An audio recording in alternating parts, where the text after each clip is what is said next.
1 2 1 2. Hey.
There's a slight delay.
1 2 1 2.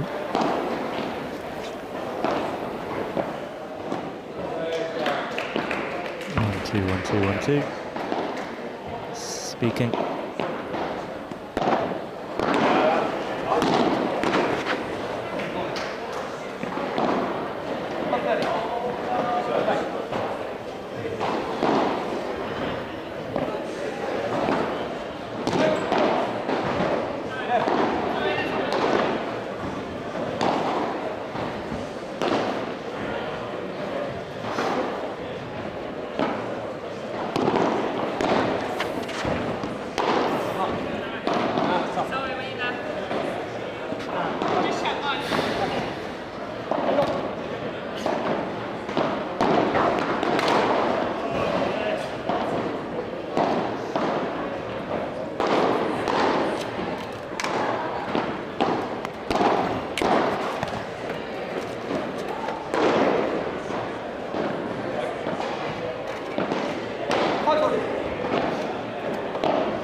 2, 1, 2, 1, 2.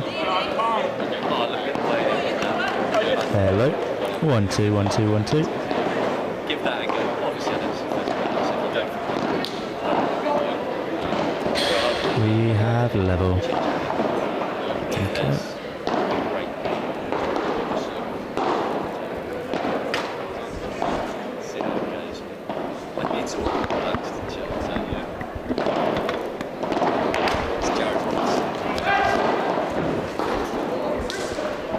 So how do you know Rob? So just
let me know when you're... Oh, there we go. Yeah, that's fine. Second edition of the UK PADEL County Championships. Yeah, welcome along to the Rocket Paddle Centre in Bristol.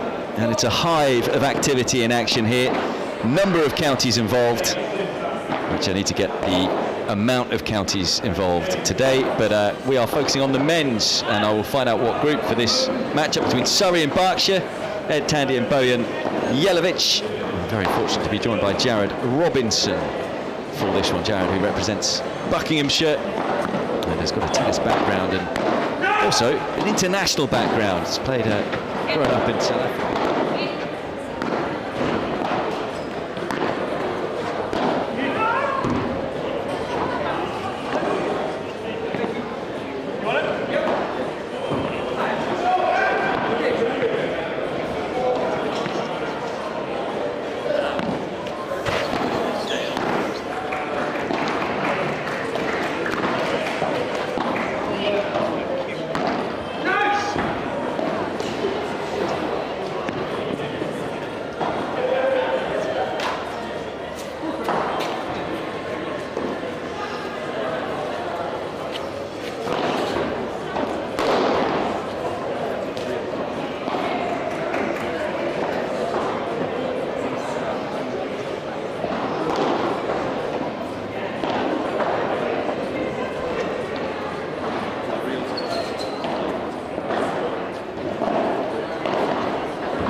Yes, yeah, except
and welcome along to the second edition of the UK PADEL County Championships. This is the biggest UK PADEL event of the year, and we are very lucky to bring you coverage of it. And as you can see on your screen, the next matchup will be in the men's event, Berkshire against Surrey. This is a Group 7 matchup. Just to explain the format, there are 7 groups in the men's event, and the winner of each group goes through to the quarterfinals, as well as the best placed runner-up. So every match will certainly count. There's 4 counties in each of the groups. My name's Peter Odgers, and I'm very fortunate as well to be joined by Jared Robinson, who's sat alongside me. Jared represents Buckinghamshire. You've been playing today, you're playing tomorrow as well in the men's event. We've seen a lot of mixed as well, and you're a former top 10 UK player, but you've also worked for UK PADEL. Great to have you here, Jared. What's it like being here? How big is this event for local UK PADEL players? Thanks, Pete. Looking forward to it. Yeah, this is a huge event on the calendar. I think it's something that all the players look forward to. Even looking at last year's event to this year, there's so many more players. The level's definitely improved a lot, and just looking forward to today's match. And as far as yourself goes, because for me this has been quite an experience as well. I played a lot of junior tennis, and I've come here to Rocket Padel in Bristol, brilliant centre, and it's buzzing with life. And yet I've seen so many familiar faces back from my junior tennis days, which has been lovely. It's been really warm welcoming. As far as you're concerned though, how did you get into paddle? How did you come across this sport? Yeah, I think like most players, they came from a racket sport. For me, it was tennis. I was coaching tennis in Sweden, and paddle is huge there. They had 4 paddle courts, and picked up the sport. And looking at today's players, we've got Kieran playing for Berkshire, tennis background. We've got Bojan, who's coaches some tennis at Roehampton, and a very good player. And Ed also has a tennis background. Peter over there is a real tennis legend, so it'll be interesting to see what he brings to the court. Yeah, just to point out, as you're watching here, so on the near side in the black is Surrey, and on the left-hand side there is Bojan Jelovic, and then on the right is Ed Tandy. On the far side in the purple, Kieran Muir, and then as you were just mentioning, Peter Wright, who is a real tennis legend. He's 56 years of age, and well, he's a busy day as well, because he was literally just playing mixed on this court just a few moments ago. They've won 2, lost 1 in the mixed. But as you were saying, he's got unbelievable hand skills.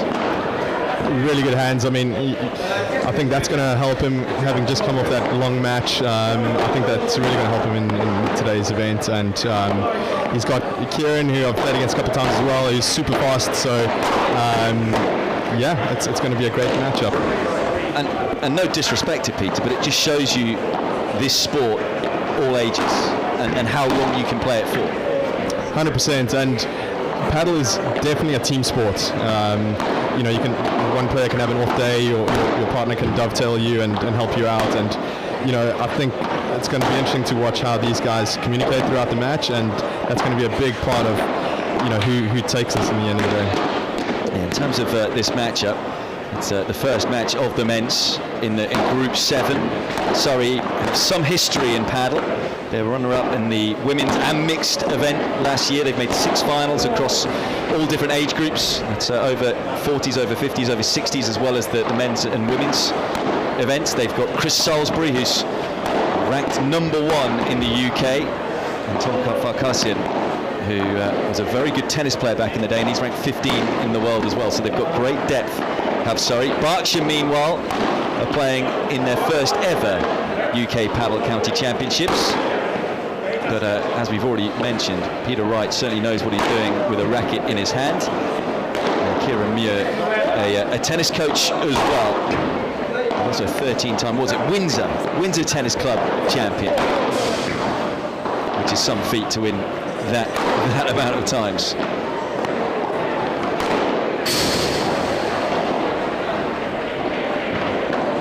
But yeah, great setup here in Bristol. As you can see, just behind the court, there is actually a little bar and place to grab some food, and it means that some of the players and some of the fans and some of the just spectators can come along and watch, and they'll be watching a very high level PADEL County Championships today. Who's the favourite for this one as far as you're concerned, Jared? I think I'll put my money on Surrey. Just having played against Bojan and Ed a few more times. Kieran in the last years, really stepped it up, but maybe a little bit less experienced, and Peter as well, less experience at this level of the game.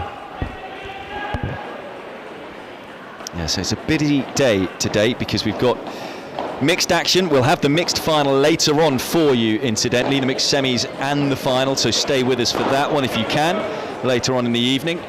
And then tomorrow we will have the conclusion of the women's and the men's, and we will see the men's final tomorrow evening. But this is why we're in the group stage right now in the men's event. As I say, this a Group 7 matchup between Surrey and Berkshire, both counties playing their first match in the men's group. And as I mentioned earlier on, the winners of each group will go through to the quarterfinals, as will the best runner-up. And the two other counties in this group are Somerset and Middlesex, so they'll be keeping a close eye on this contest as well. There's another matchup going on as well, so you have two matches, and if a county wins 2-love, well, you win the matchup. If it's 1-1, they'll play a match tiebreaker to decide.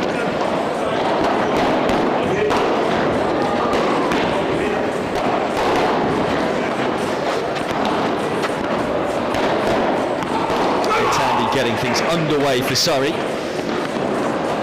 If you are new to paddle, just explain the scoring system, very similar to tennis.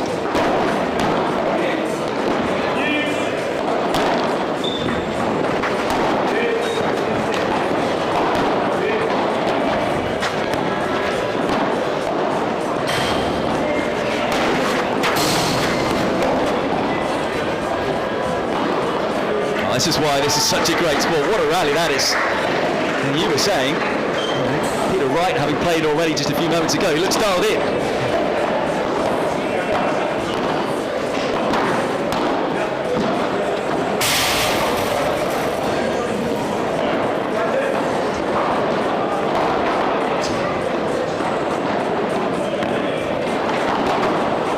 As I was saying, similar scoring system to tennis. It's best of 3 sets, but if it's split sets, it'll be a match tiebreaker to decide it, first to 10 points.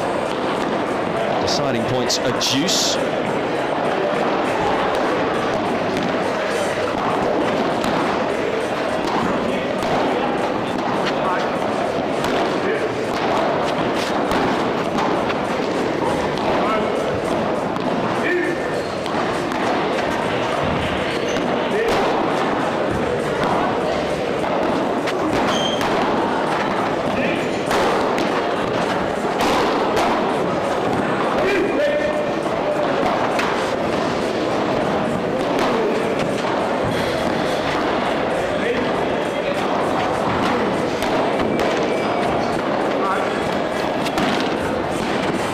Another epic rally, quite incredible what we're seeing already in this one. Quality, great hands from Peter again.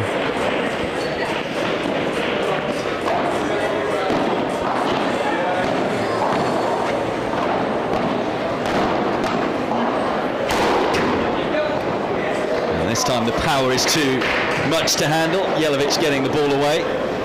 But I suppose already. Jelovic, there we go. Thank you for correcting me. Already a mistake in our first match. I do apologise, Bojan Jelovic. But I think we saw in that first game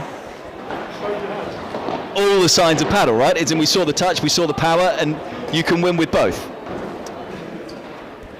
Yeah, the other thing that I noticed was the Australian formation. So Bojan playing on the left side, his strength is going to be his smash. Left side players will normally have a stronger smash, and you saw there a couple of times he really pulled up the power. This is interesting on this side that Peter's playing on the left and Kieran playing on the right. But yeah, let's see how the matchup goes.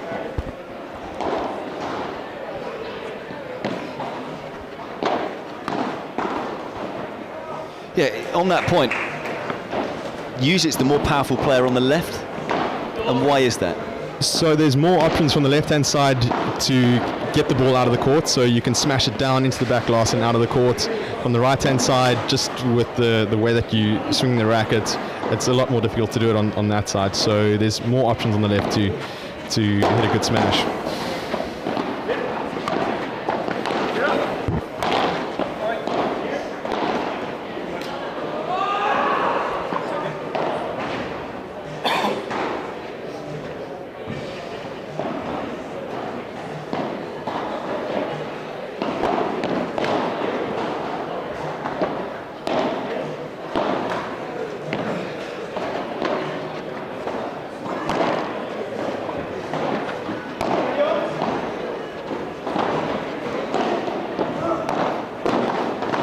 Did well just to get it down to the feet of Jelevats.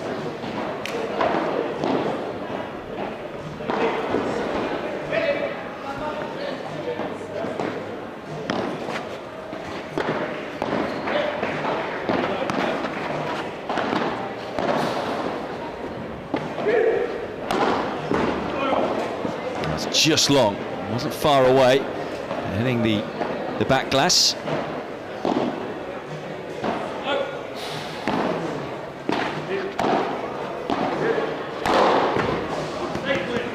This time makes sure of it.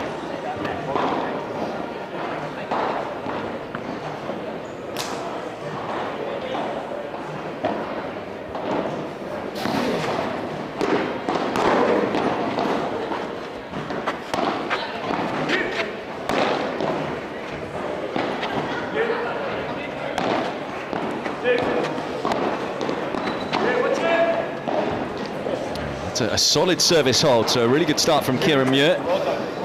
It's a game apiece in this opening set. Yeah, it's interesting to see they're both trying to get to that net position. I think the tennis player background means they're all trying to win that net, and a lot of 2-on-2 all at the net, and yeah, it's good paddle.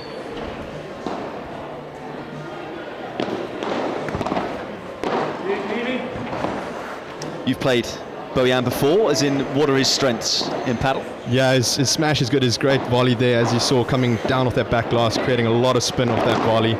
Really, really tough to defend.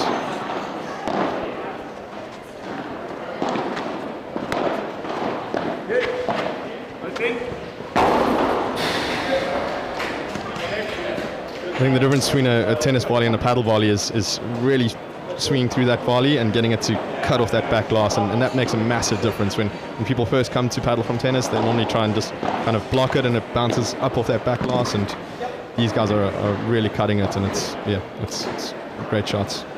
Nasty serve there too to round out the game from Jelevats, right into the corner, and it's another hold for Surrey. They lead 2-1 in this opening set. As far as your background is concerned, you're an international traveller. Born in South Africa, you've lived in Sweden, you've been to college in America, but now settled in the UK. Can you play paddle in all of those nations right now? Is it a real world sport? Yeah, it's taking off around the world. I think South Africa, it's growing a lot. I go back once a year, and every year I go back, there's more and more paddle courts and more guys playing. Sweden, is most paddle players probably know, is the most courts outside of Spain and Argentina. So they've got 3,000 or 4,000 courts, and just such a popular sport there.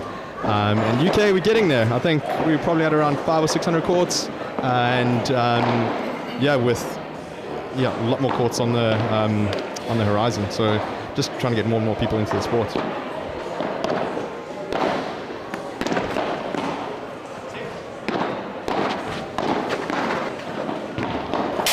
On that, paddle's very big on the continent. Do you feel we're going to catch up Europe in the UK? I think so. I think having the LTA backing, having that funding, having that structure to support the players, and I think it's going to be great for the sport. They're really on the right track.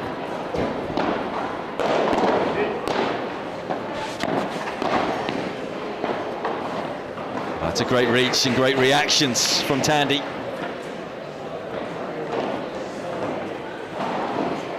So a bit of pressure here. It's Peter Wright's service game.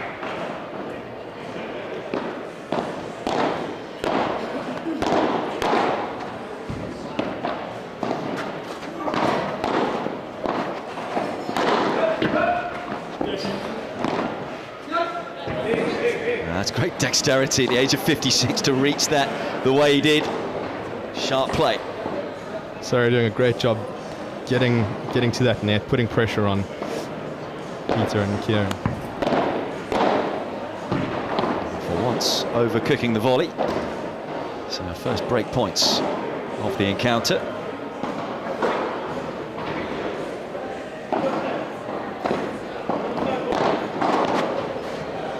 Oh, a little bit of wizardry.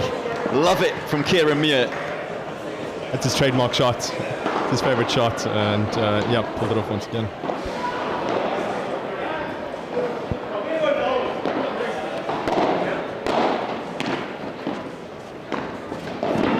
Right, sneaky from Tandy, right up the line, and there was no chance really for Wright in the end, and so it is Surrey who break first in this opening set for a 3-1 lead.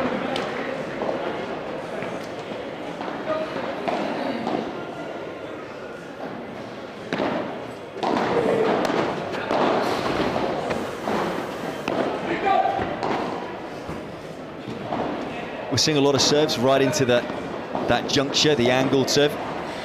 I'm guessing that is obviously the most common serve in paddle.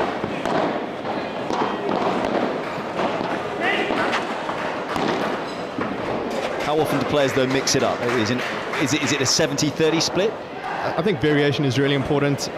You get to know what the opponent is struggling with, what they're doing well, but the glass serve is one of the toughest to return, so that's a common one. I'd say 70-30 is spot on.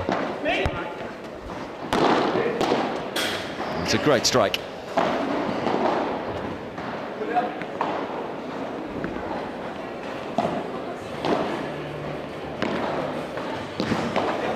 Again, a little bit of side spin on the serve, making it awkward for Wright, and just as you were predicting, Jared, Surrey starting to hit their stride here, up 4-1 in this opening set as they back up the break.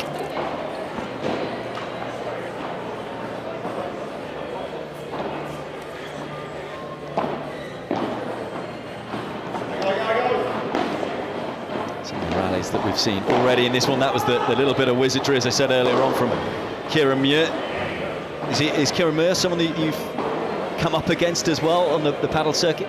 Played in a few friendlies down in Slough, and yeah, he's really fast. His favourite shot is the drop shot, and he'll be everywhere. He'll be doing all that he can to get every single ball back. And yeah, like I said, it was interesting to see him on the right-hand side. He's got a huge smash, and Peter, I'm not sure if he could, do as much damage from that side. So I wonder if they'll change things up for the second set. In terms of counties playing in this, is there a qualification process or is it by application? How did Bucks play I think at the moment it's just by application.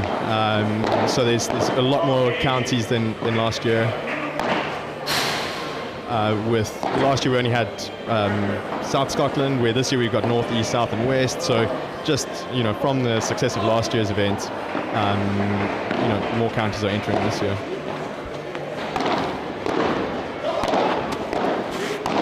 So hopefully there are some people listening and watching from a county that isn't represented, and get themselves sorted, get themselves to some paddle courts and get themselves here.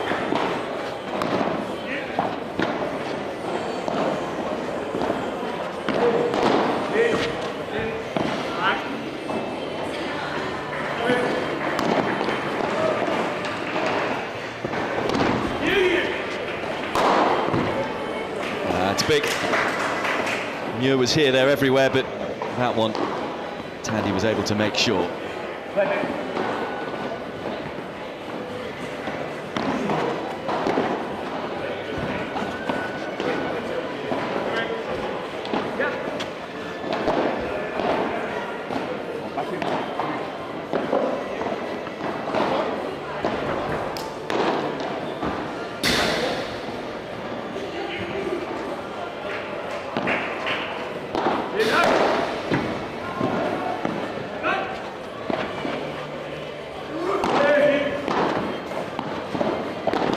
Oh, what a shame. I mean, there was an amazing pirouette and get from Jelavats in the middle of that point.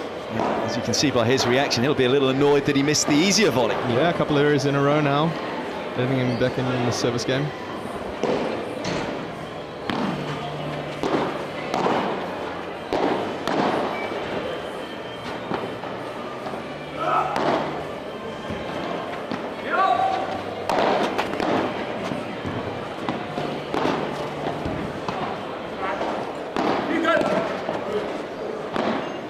Oh, he's missed it to the hot dog, did count. Superb bit of adaptation from Kieran Muir there. So fast, he's everywhere. So this is a deciding point. They were down love 40. This could be some turnaround. Now that's quite an amazing hold. Well, then is that going to be a sliding doors moment in this opening set? Looked like the set was getting away from them, but it's a big hold from Muir to reduce the deficit to just the 2 games.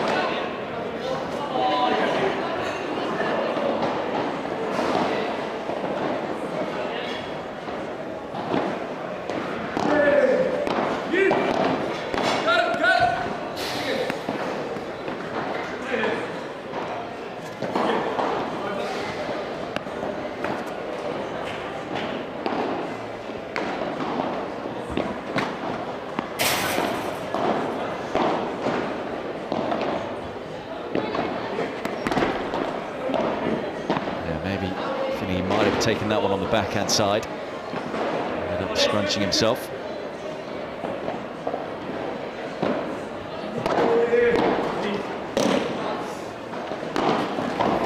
Slight miscommunication there as well. Rock solid paddle play from Surrey.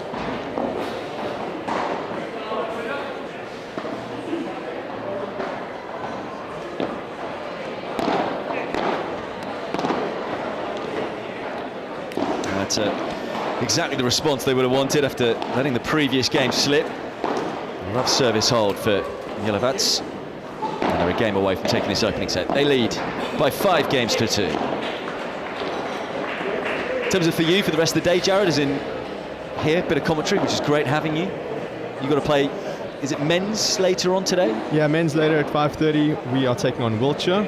So I'm not sure who's in that team, but yeah, we're really looking forward to it. Had a good 2 mixed matches this morning, very close. Unfortunately lost both of them, so we're out of the mixed, but great to get used to the conditions, get used to the balls, and just be a part of this vibe out here today. Yeah, actually, it's the Wiltshire boys were the junior tennis boys that I grew up with, so I know one of them. So one was Jack Nott. Any tips? Yeah. But yeah, I haven't seen them play tennis for years, but yeah, no, good guys though, I can tell you that. But no, that's as I say, it's such a nice atmosphere here. As in, there is there's a lot of people who used to play tennis, who used to play squash, and those that did, they used to love County Cup, and it's the same sort of vibe, and everyone loving this sport. I mean, everyone's just saying how much they enjoy playing paddle, and how they're slowly playing it more and more. How addictive this sport is.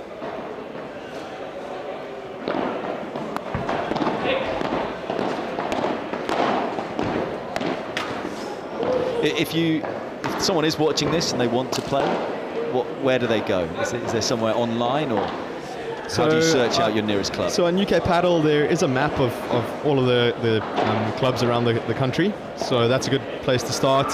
Reach out to a coach or just go out with your family and hit some balls around and see what the sport's about. It's really low barrier to entry. You know, get a bat, get a ball, get some mates, and have some fun out there. That's what the sport's about.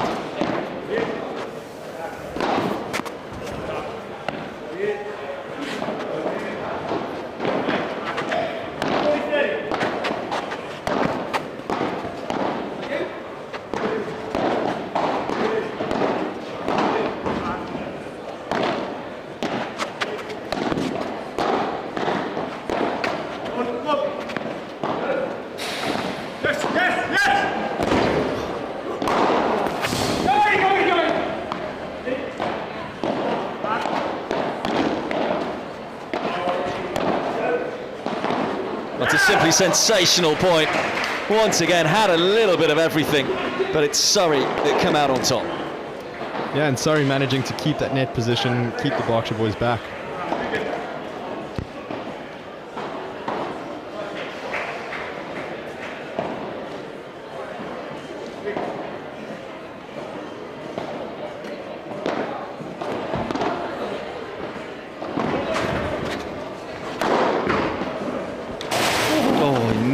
Was able to pull that off, but just nicking the outside of the racket. It was a vicious serve that was dealt with superbly by Yellowvats.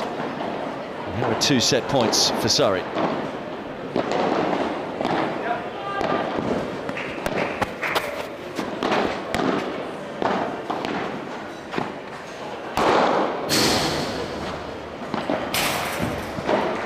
It's the first set. And it goes Surrey's way. Valiant fight from Berkshire. In particular, being able to hold from love 40 down at one stage. And in the end, just a little too solid, Surrey. So they take the opening set 6-2. And this is the start of set 2.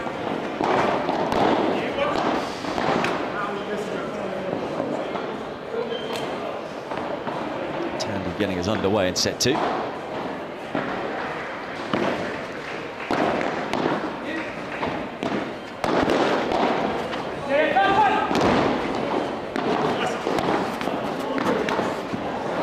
You're someone who had a tennis background as well, Jared. What was the hardest thing you found adapting to paddle? The smashes are completely different. So if you're just hitting a regular tennis smash, it's going straight down, straight up, and the good players are going to defend it. Where in paddle you've got the bandeja, which is sort of an underspin smash, you've got the vibora, you've got the kick smash, and if you can master those, it's just going to make life difficult for your opponents. So yeah, not just coming out and whacking the ball hard against the back glass and thinking you're going to win every point, because it'll get you to a certain level, but you've got to start adding those spins that will take you to the next level.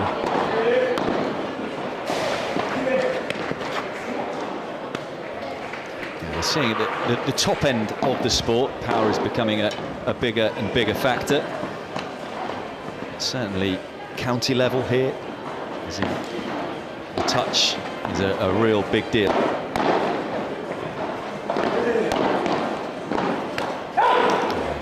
A little bit frustrated there, break point to Berkshire. Wasn't far away from making that volley. So it's another deciding point.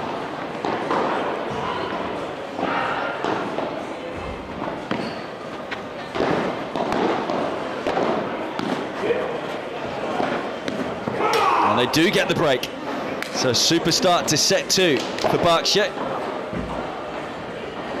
In terms of set 2, Jared, what would you like to see differently from Berkshire? How can they turn this one around? I don't think they did much wrong in the first set, to be honest. They were really solid, but Surrey just taking it to them. I think there maybe a bit more aggression. You saw them both at the net at the end of that point, so Bojan getting a little bit upset, you know, maybe taking a foot off the gas in the second set. So hopefully they can regroup coming, you know, for the rest of the set. But yeah, Berkshire keep playing aggressive.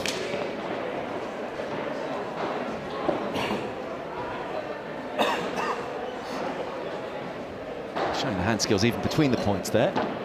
It was pretty impressive from Muir.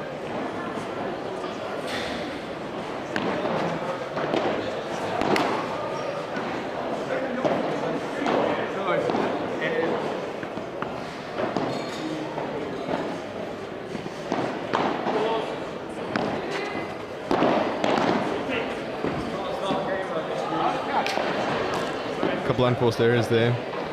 Not what he's looking for right now. Yeah, you can see the frustration having just broken as well. A little bit loose.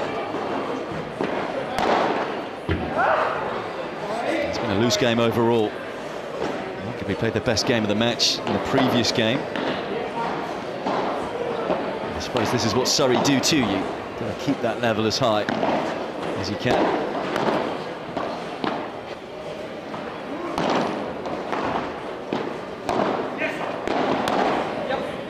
Break back to love straight away. Confident game from both Tandy and Jelavic.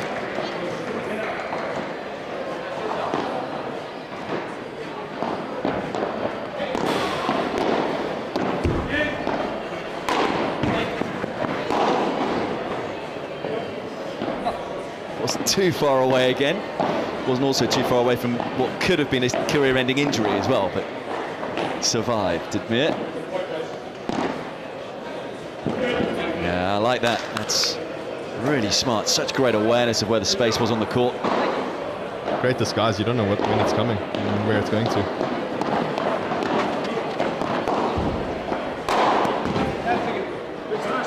Weapons on both sides. With Ed also going for the big smash. Tough to defend.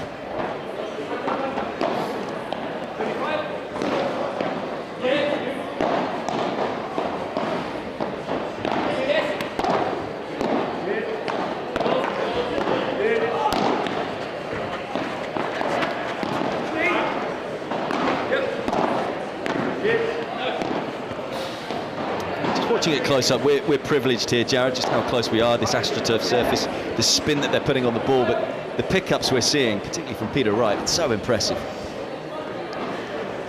Yeah, keeping that ball low over that net, the Chiquita, is such a crucial part of the game as well. As soon as you're popping it around, shoulder level, the guy's going to attack. There.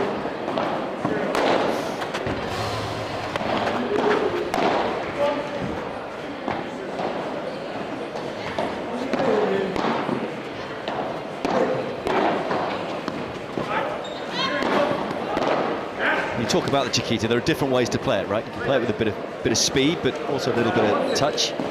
Yeah, you can play it with a bit of topspin as well. The slower you hit it, the more time you have to get forwards to the net and get that net position. If you play it a bit faster, they can, that gives them some speed, so you got to stay back probably, but yeah. For those that don't know Chiquita, it's that shot that we're just dipping it down to the player's feet or chiseling it down to the player's feet. Either way, Surrey able to hold again to watch one of the more expansive rallies once more. Surrey leading 2-1 second set. A reminder that this is first matchup in the men's in Group 7. Two other counties in this group, Somerset and Middlesex. Surrey are ranked 3rd in the country, Berkshire 16th. It's their first appearance at the UK PADEL County Championships here in Bristol. If you top the group, you will qualify for the quarterfinals, and then it's the best runner-up out of the 7 groups who will also make it through.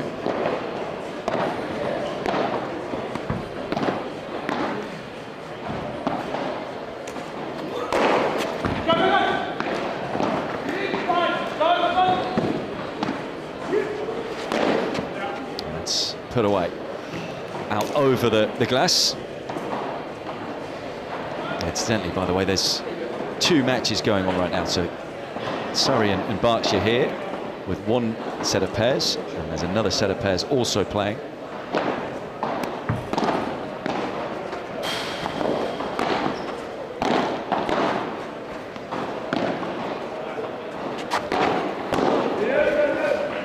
If it finishes 1 win apiece, so let's say Surrey were to win this one and Berkshire were to win the other matchup going in this contest, then it would go to a match tiebreaker with 1 player from each of the pairs selected for that match tiebreaker.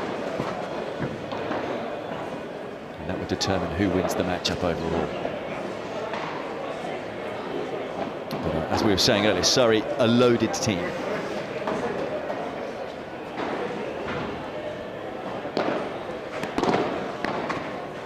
Not this time from Muir.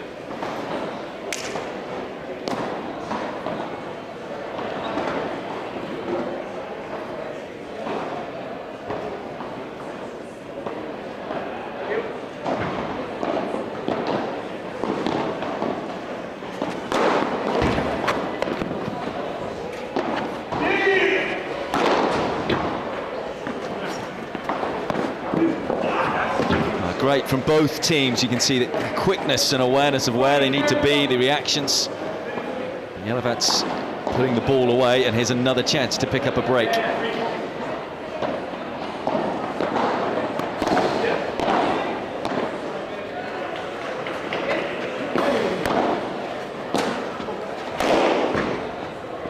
Too hot to handle on that occasion, the power too much, and Surrey do break for a 3-1 lead.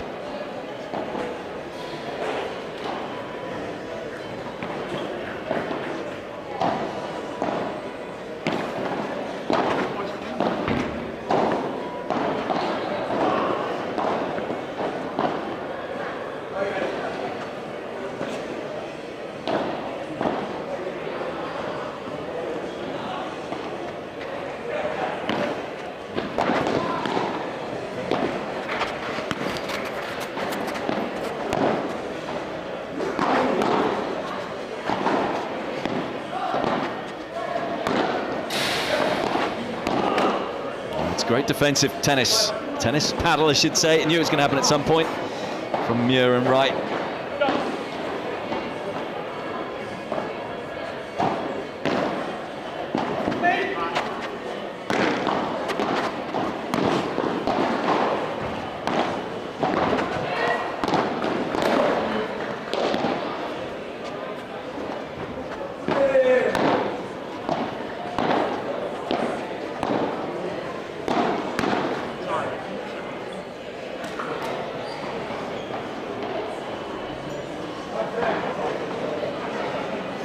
wonder here, as far as Peter Wright is concerned, because he only just came off the court prior to this one. Playing a match tiebreaker and playing a match before that as well. And even though the movement isn't as much as other sports, it's still pretty exhausting to play. Yeah, it's a lot of quick turns, short, sharp movements around the court. So yeah, let's see how that pans out. I think Kieran's doing a great job of supporting him as well.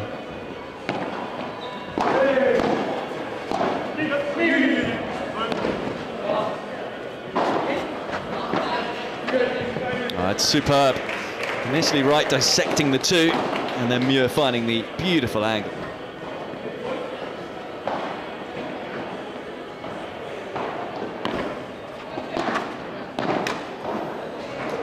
And there's the break again, hence the frustration from Ed Tandy. Second time he's been broken in this second set. Berkshire right back in it.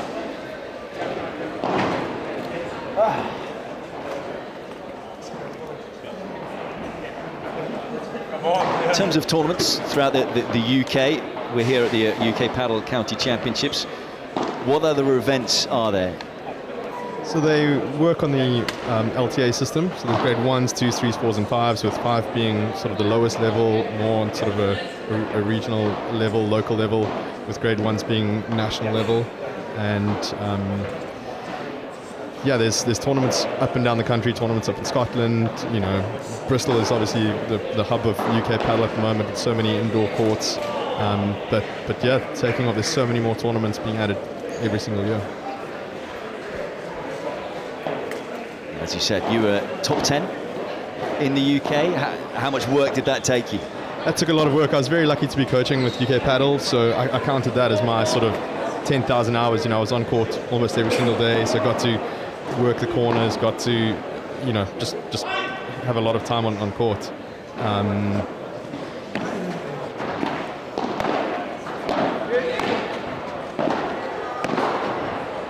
We're now not coaching anymore, not seeing as much time on court. You definitely lose that little bit of touch, but it's so fun. The sport's so addictive, as you said.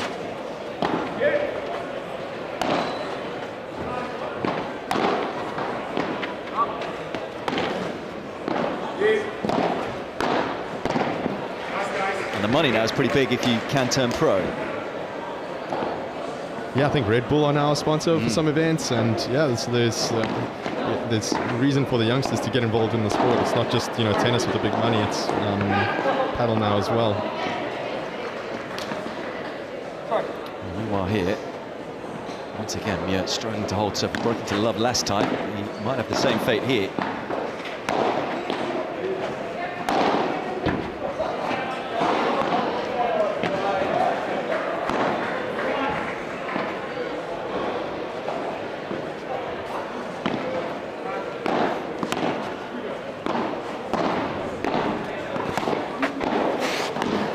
It's a shame. It was a wonderful pickup on the backhand side, but just couldn't connect with the forehand volley.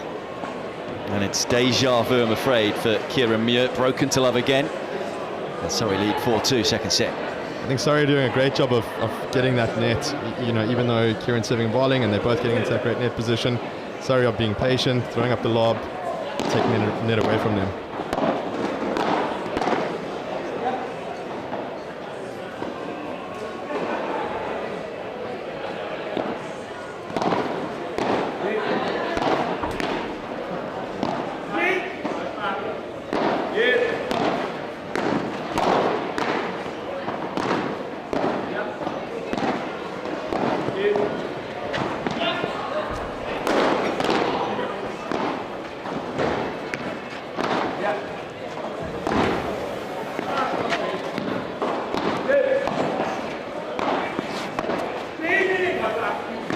Oh, it's a sublime rally.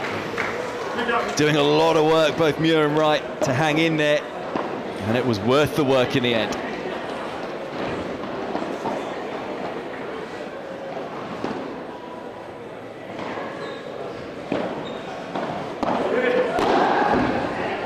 Made sure of that one. My coach in Spain used to say, if you're returning high to the forehand, you might as well walk off the court. Goodbye. just wonder whether Wright and Muir are feeling the heat a little bit.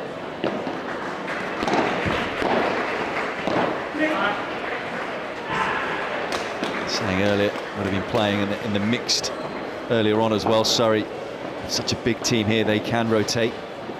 So maybe just a little bit fresher. It's a good low volley skidding on this AstroTurf surface. And they're a game away from securing the win. Surrey lead 5-2 second set. Yeah, I think Berkshire are having a tough time keeping the Surrey guys off the net. You know, they're trying to keep the low Chiquitas, but they're not making any headway to the net. Trying the lobs, but both Bojan and Ed are doing a great job off the smash and keeping them back. And I suppose if you lose the net, you end up doing more running. Exactly, which Peter definitely doesn't do. A reminder of what's to come. Incidentally, our coverage of the second edition of the UK PADEL County Championships.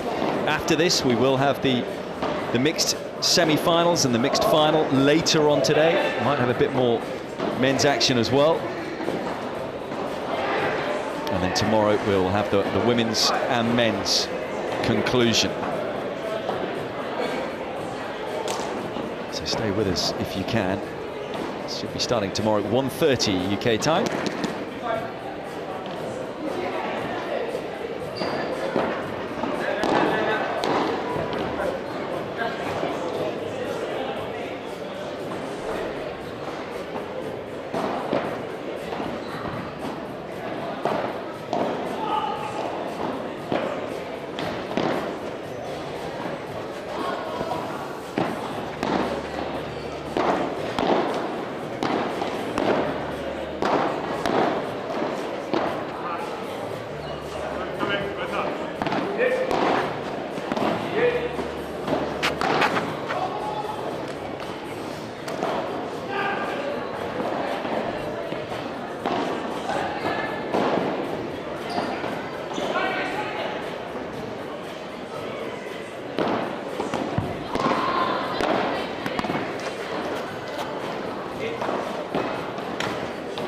Devilish shots from Wright, but once again, Yelevat's dealing with it all and getting himself forward.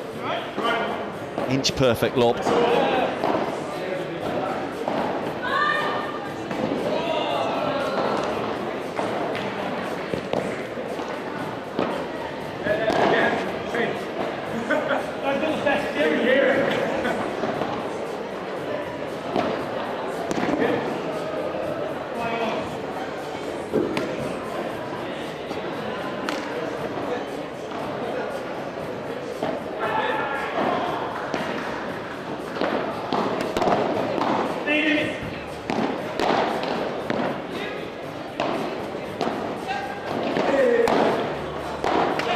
Again, clear communication from Yelevat and another superb lob.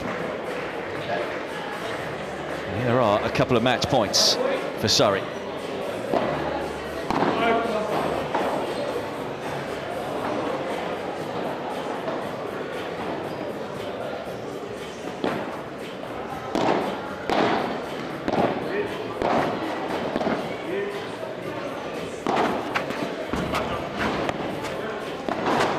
And there it is. Well, Surrey are one of the favourites to win the men's title here, and they're off to a great start. Tandy and Yelevat getting the job done in straight sets against Berkshire by 6-2, and then 6-2, a straight sets victory. Overall, I imagine, Jared, they'll be very happy with that performance. Yeah, as I said throughout the match, they did a great job of getting to the net, keeping the net, and just dominating the Berkshire guys who didn't have an answer for their weapons.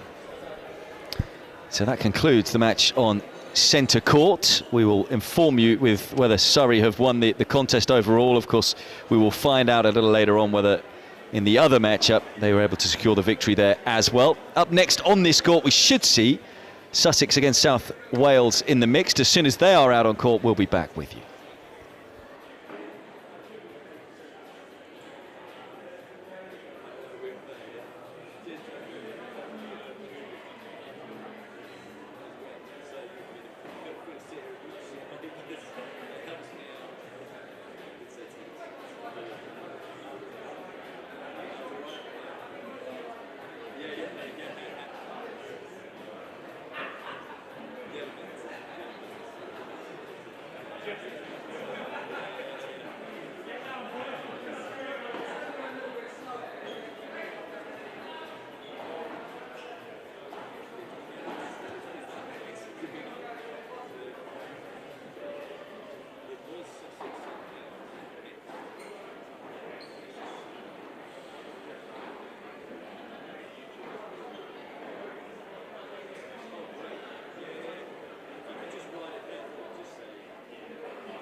Well, welcome back to Bristol, Rocket Paddle Bristol. Second edition of the UK PADEL County Championships, and some mixed action next up on court. This is the centre court, and it's an important matchup as well.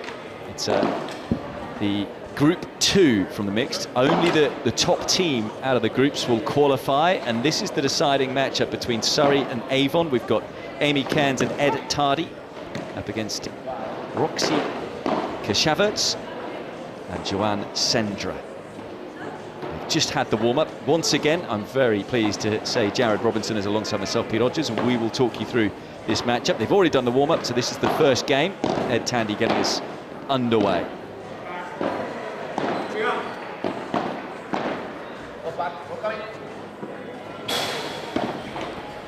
And of course, Jared, you were very useful in the first match of the day, but you were even more useful now because you played both of these teams, because Bucks and Lancashire in the same group. Yeah, and we lost to both of them. So I didn't mention that purposely.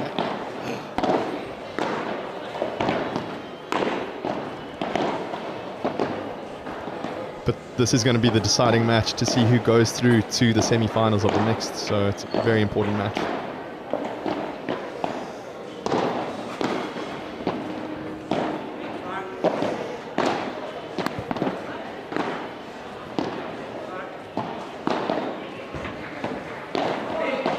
And a reminder of that as well, it isn't just down to this, similar to what we had in the men's event that you might have just been watching with us, is that there are 2 matches that go along concurrently.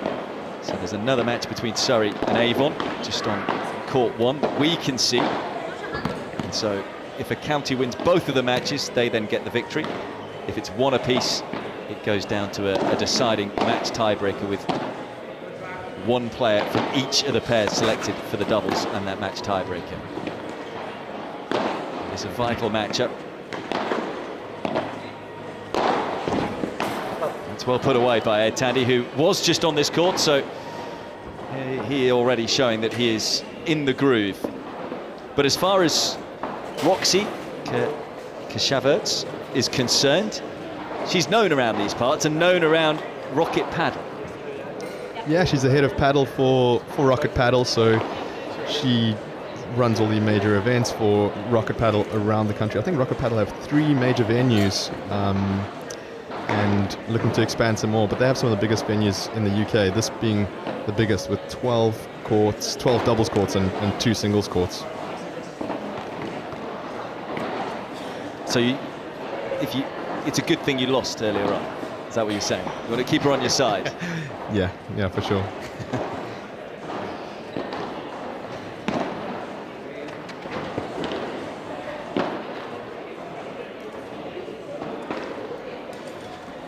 Yeah, not only important with Rocket Paddle, but you were telling me a great squash player as well was Roxy. Yeah, she got up to 125 in the world, so that defense off the back glass, I think, is a major weapon of hers. Talking a lot about how so many of the players here have got into the sport via tennis, but other racket sports as well.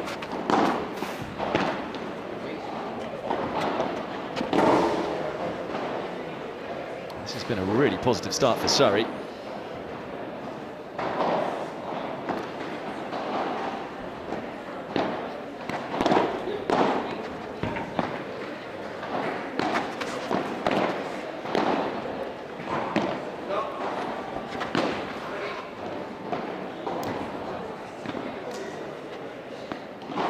Break to love for a 2-love lead.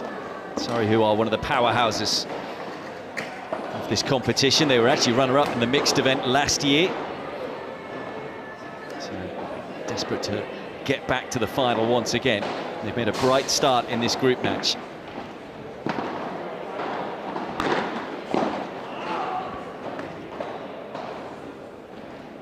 Sorry, a reminder, 6 finals across all age groups last year.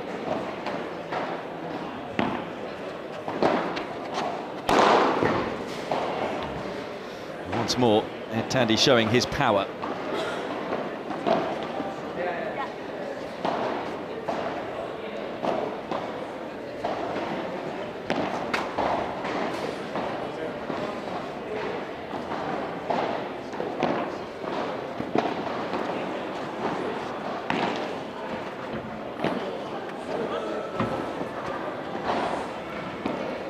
in the previous match, Ed played on the right-hand side with Bojan, and now he's playing on the left. So I was wondering how he's going to adapt to that, but it looks like he's adapted pretty quickly.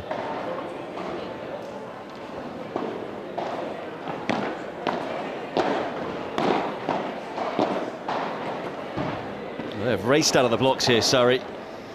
3 games in the blink of an eye as they back up the break for a 3-love lead.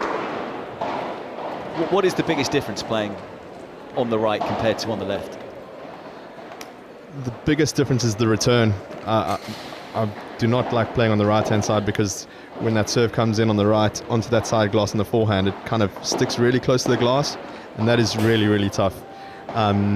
The right-hand player is normally a little bit more defensive. As we were speaking in the previous match, the right-hand player doesn't have as many smashing opportunities, so they normally more solid. So as you can see in this match, we have Roxy and Amy both on the right-hand side with the men on the left. Just like a little shell-shocked right now, Avon. Struggle to hit their stride.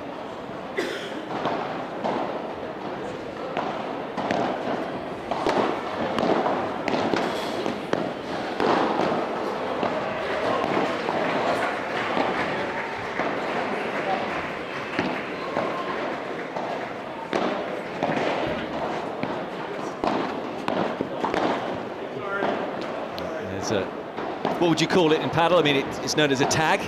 Tattoo. A tattoo, there we go, nice Surrey tattoo.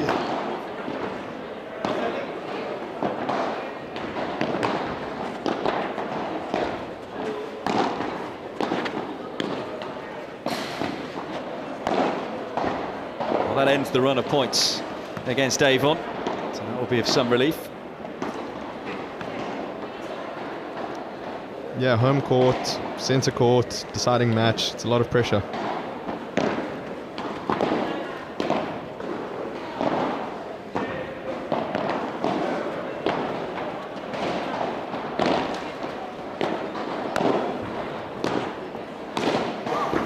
And in terms of surfaces, I mentioned before this is artificial grass, do you get lots of different surfaces up and down the UK or around the world?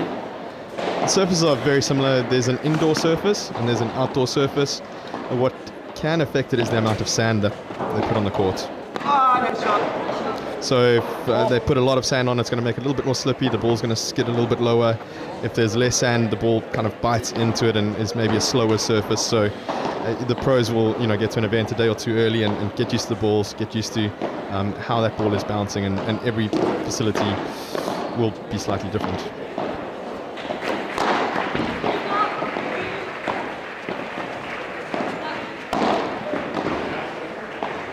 Good shot, it was just inside the glass. Some great anticipation skills there as well from Juan.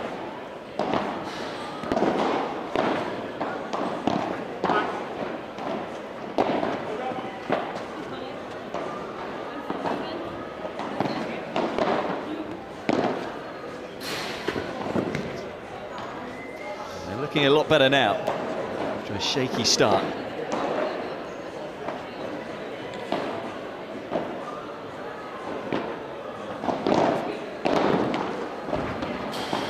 Really played that volley with stick to Tandy.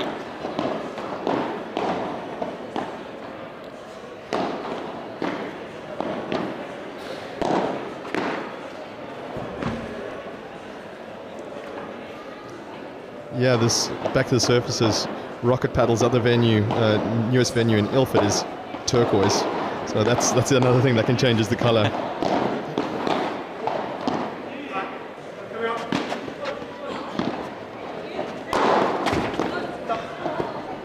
Do you think there'll come a time where we will see actually different surfaces as well?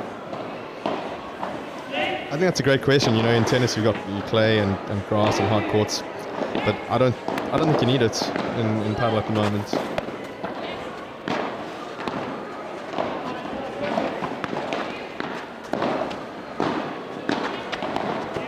Tandy playing with a bit of swagger, the no-look bunt, shall we say. And hence the smiles as they change ends. They back up the break for a 5-love lead. Tandy, who played on this centre court just a few moments ago. Is that more of an advantage in paddle, in the fact that he's got his groove, or will it affect him from a fatigue point of view?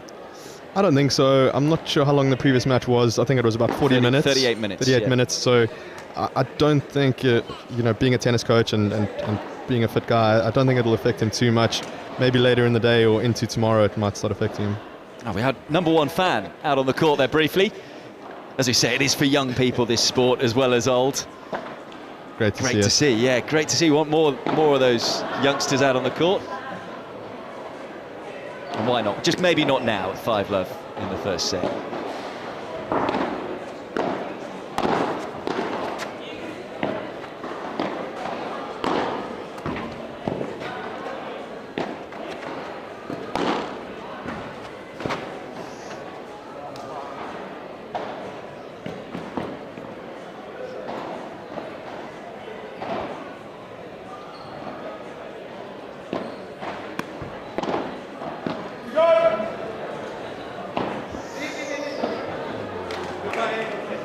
Got a nice bounce off the cage there, but still managed to make the error.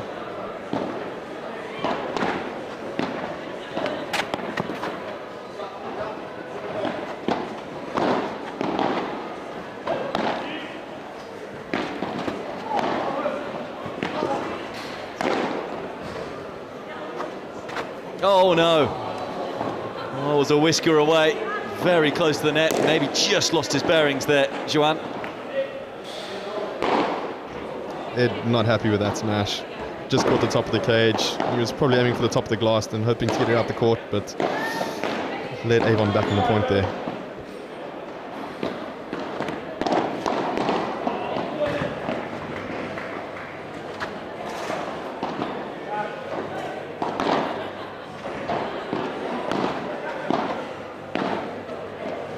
I certainly feel Avon have warmed up in this one. They're asking a few more questions, but once more, Surrey with all the answers. On occasion, Amy Cairns getting involved. There are a couple of set points for Surrey.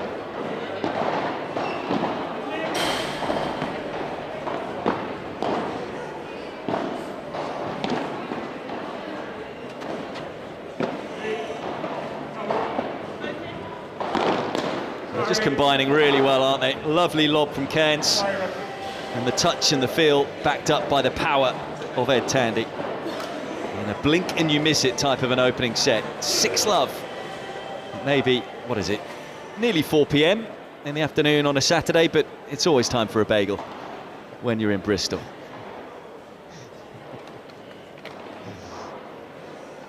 Overall, much that Avon can do moving into the second set, Jared? I think, as you said, they started making a few more balls. Roxy coming up with some drop shots and feeling a bit more free. I think into the second set, hopefully they'll just make the points rally, the rallies last a little bit longer, and yeah, just keep asking the question of Surrey, what can they do?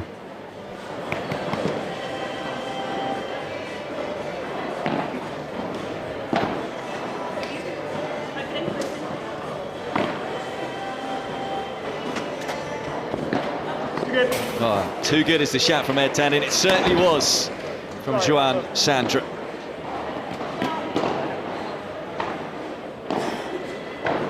Great understanding of where he was, his bearings.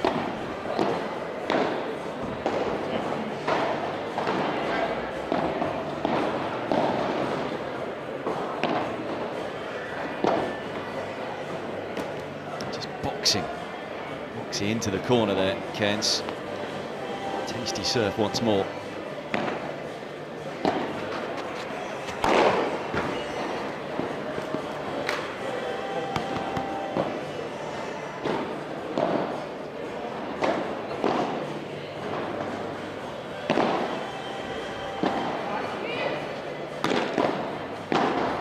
Feels like Amy Cairns is exactly the type of partner you would want. Just quietly goes about her business, putting the ball in the right spots and setting the point up wonderfully well for Ed.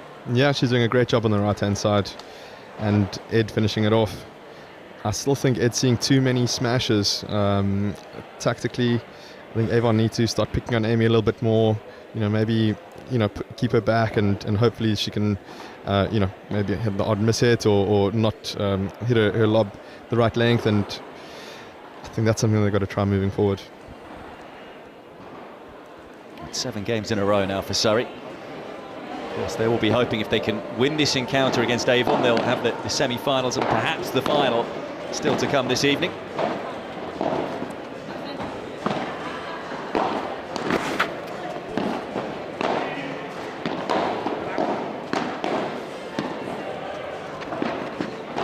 Incidentally, a reminder, a correction actually. The previous match on this call, set coverage started at 1:30 tomorrow, but it actually begins at 9 AM. That's when the action starts, so I hope you can join us for that then. Nicely done. Again, aware where the space was, Joanne Sandra. Tandy with the good hands, shout.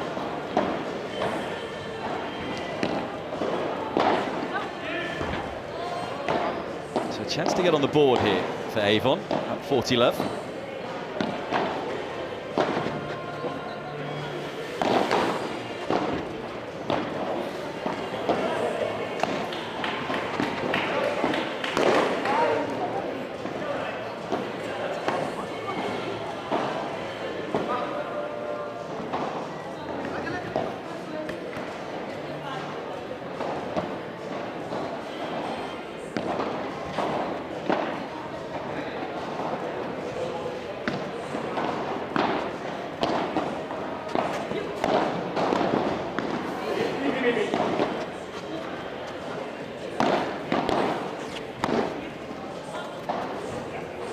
Just overcooking it. Tandy and Cairns doing a great job just taking over the net.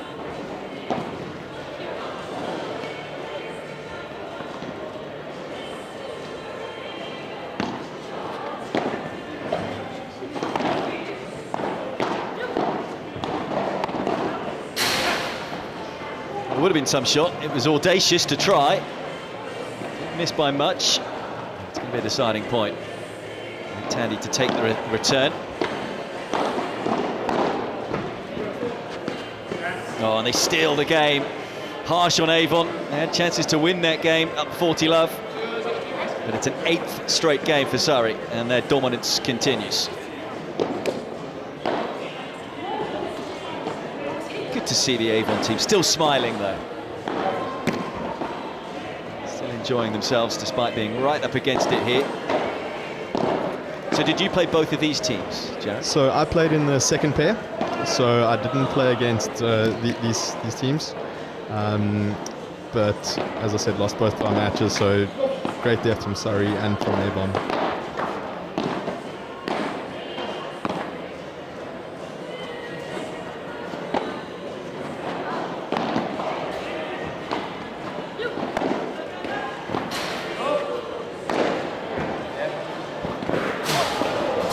Well, charging around. Thankfully, I think Tandy is okay. Joanne Sandra just checking that he was all right into the cage. Shows you what it means to these Surrey players.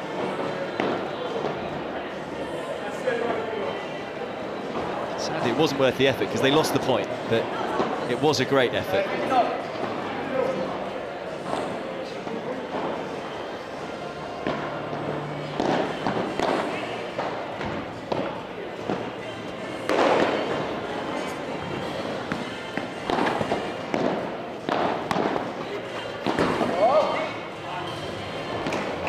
Very good hand skills. Lightning quick from Sandra.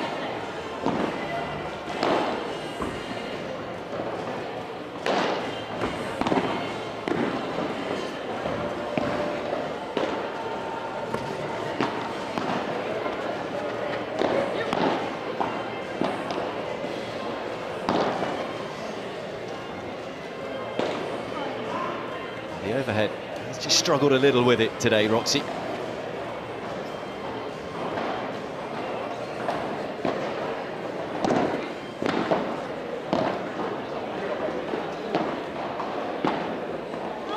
That's wondrous from Cairns, dissecting the two Avon players. Solve the riddle, hit down the middle.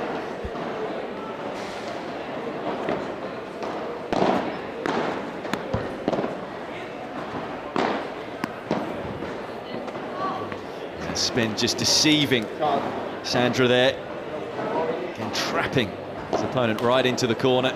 And it's a 9th straight game, a 3-love lead for Tandy and Cairns. How important is it for Surrey to win this quick if they are thinking about trying to win these championships? Yeah, I think they have the depth, and they are rotating their players around, so I think either way they're going to have fresh legs for the next match. But yeah, it won't hurt that they get this out of the way quickly. But talking about squash players coming into paddle, that's definitely one area that they tend to struggle with is the volleys and the smashes. Having coached, players coming from a tennis background and players coming from a squash background, squash players tend to be scared of the net. But I suppose they're a little bit better at reacting off the wall. And then you see Roxy's defense off the glass. It's top class.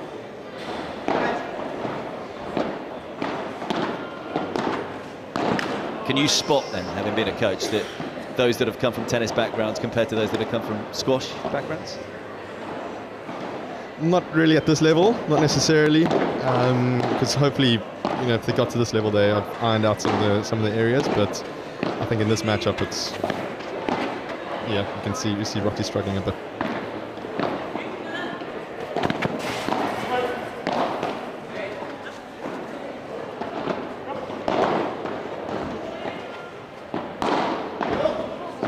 Again, Cairns. I don't think she's put her foot wrong all match. You were saying about testing her out with the lobs, but holding her own there, more than.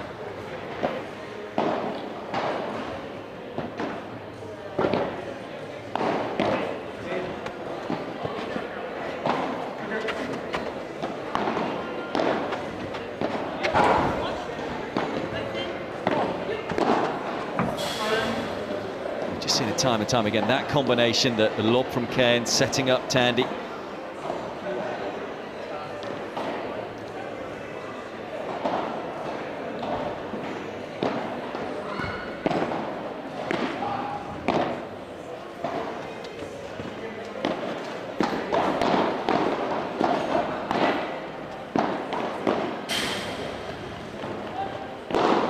And Avon unsure what to do when Surrey get to the net. They're struggling with the lob. Chiquita isn't really working. So, are they going to Ed? Are they going to Amy? They haven't really figured this one out.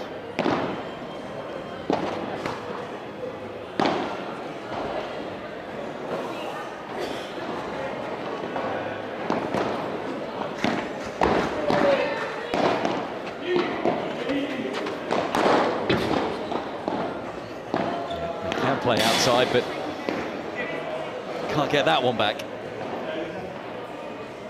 It's a 4-love lead now for Surrey, so they're hoping to try and secure a double bagel win here.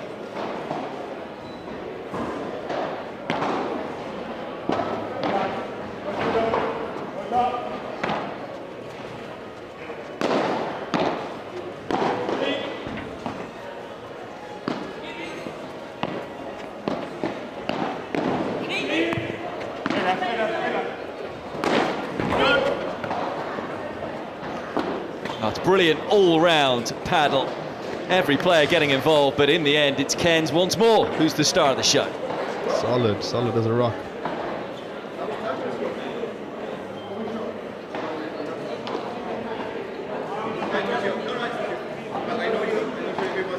I think they're unsure if the racket rolled along his, the ball rolled along his racket, and that meant he lost the point. But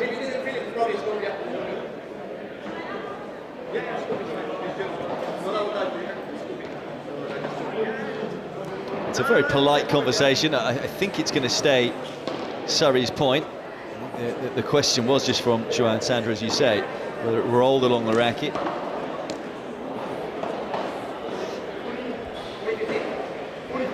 They're now confused what the score. They're going to ask us. I think it's... We'll update you when we can.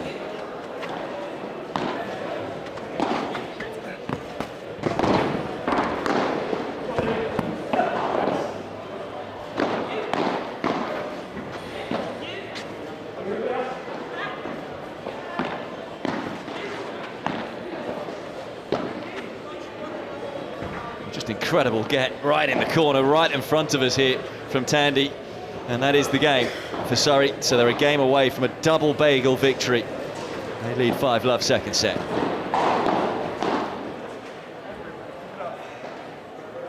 Generally here, we're seeing most players use the chisel or the slice, as in, do you see much topspin used in paddle?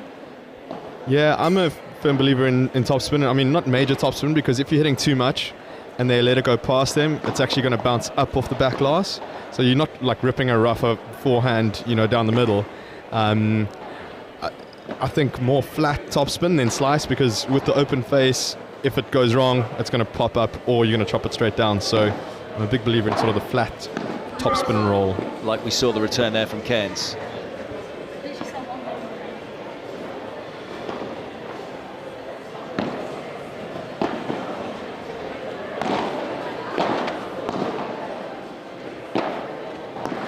Right there as well, both Tandy and Cairns using the topspin.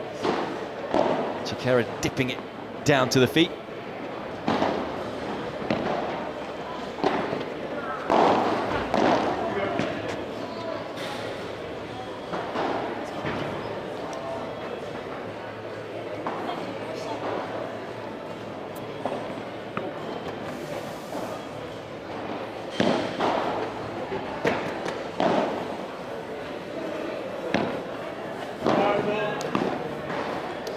Double fault for Roxy. Here are a couple of match points for Surrey.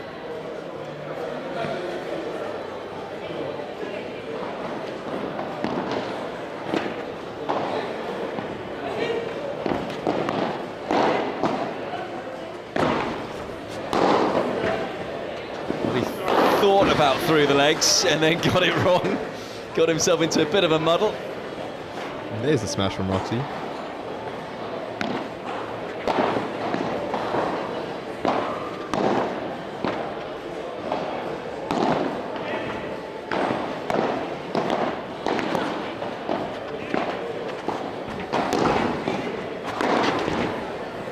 Brilliant way to finish, and that rather sums up the performance from Surrey. Cairns and Tandy with an almost flawless performance. It's a double bagel victory for Surrey. 6-love in next to no time, and they put themselves in prime position to get out of Group 2 as the group winners. Your thoughts on that one, Jared? Yeah, I think Surrey just a bit too strong. I think early in the match, Avon were a bit flustered. Didn't quite get to grips with the power and skill of the Surrey team, and nothing much they could really do. Well, we should have the mixed semi-finals to come, as well as the final a little later on. So again, once players are out on centre court, we will be back with you. Hope you're enjoying all the action. We certainly are here in Bristol, and we'll speak to you again shortly.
can't see. Oh.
can. I mean, it's all on the other player.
to 6, so still 1 or 2 or like that, mate.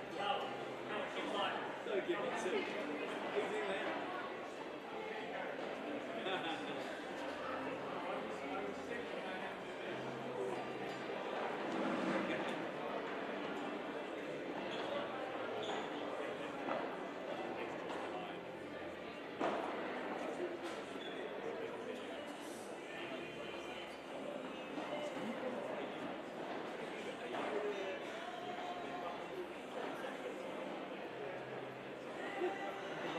Oh, really?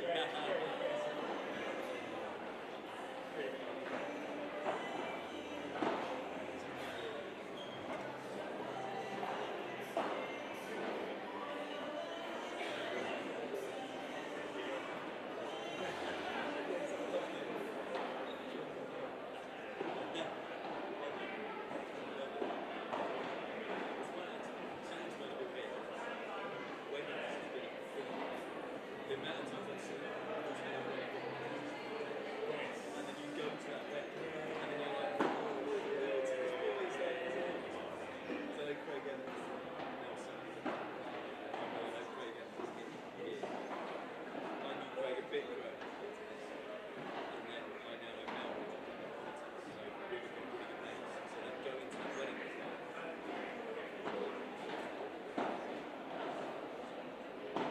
Like he was around.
Welcome back to the second edition of the UK PADEL County Championships here at Rocket PADEL in Bristol.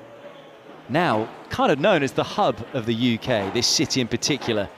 And we have semi-finals for you in the mixed event, and it's Surrey versus Essex. This should be a little bit of a grudge match, should be certainly a tasty one, as it's Amy Cairns and Ed Tandy from Surrey taking on Jake Burvley and Sarah Lockery of Essex. And I'm very fortunate as well to be joined by Toby Borden. I was mentioning Bristol being the hub of the UK, and you know a thing or two about that because you represent Hex Paddle, and you've been building these courts. Yeah, that's thank you so much for having us on today. But yeah, you're completely right. So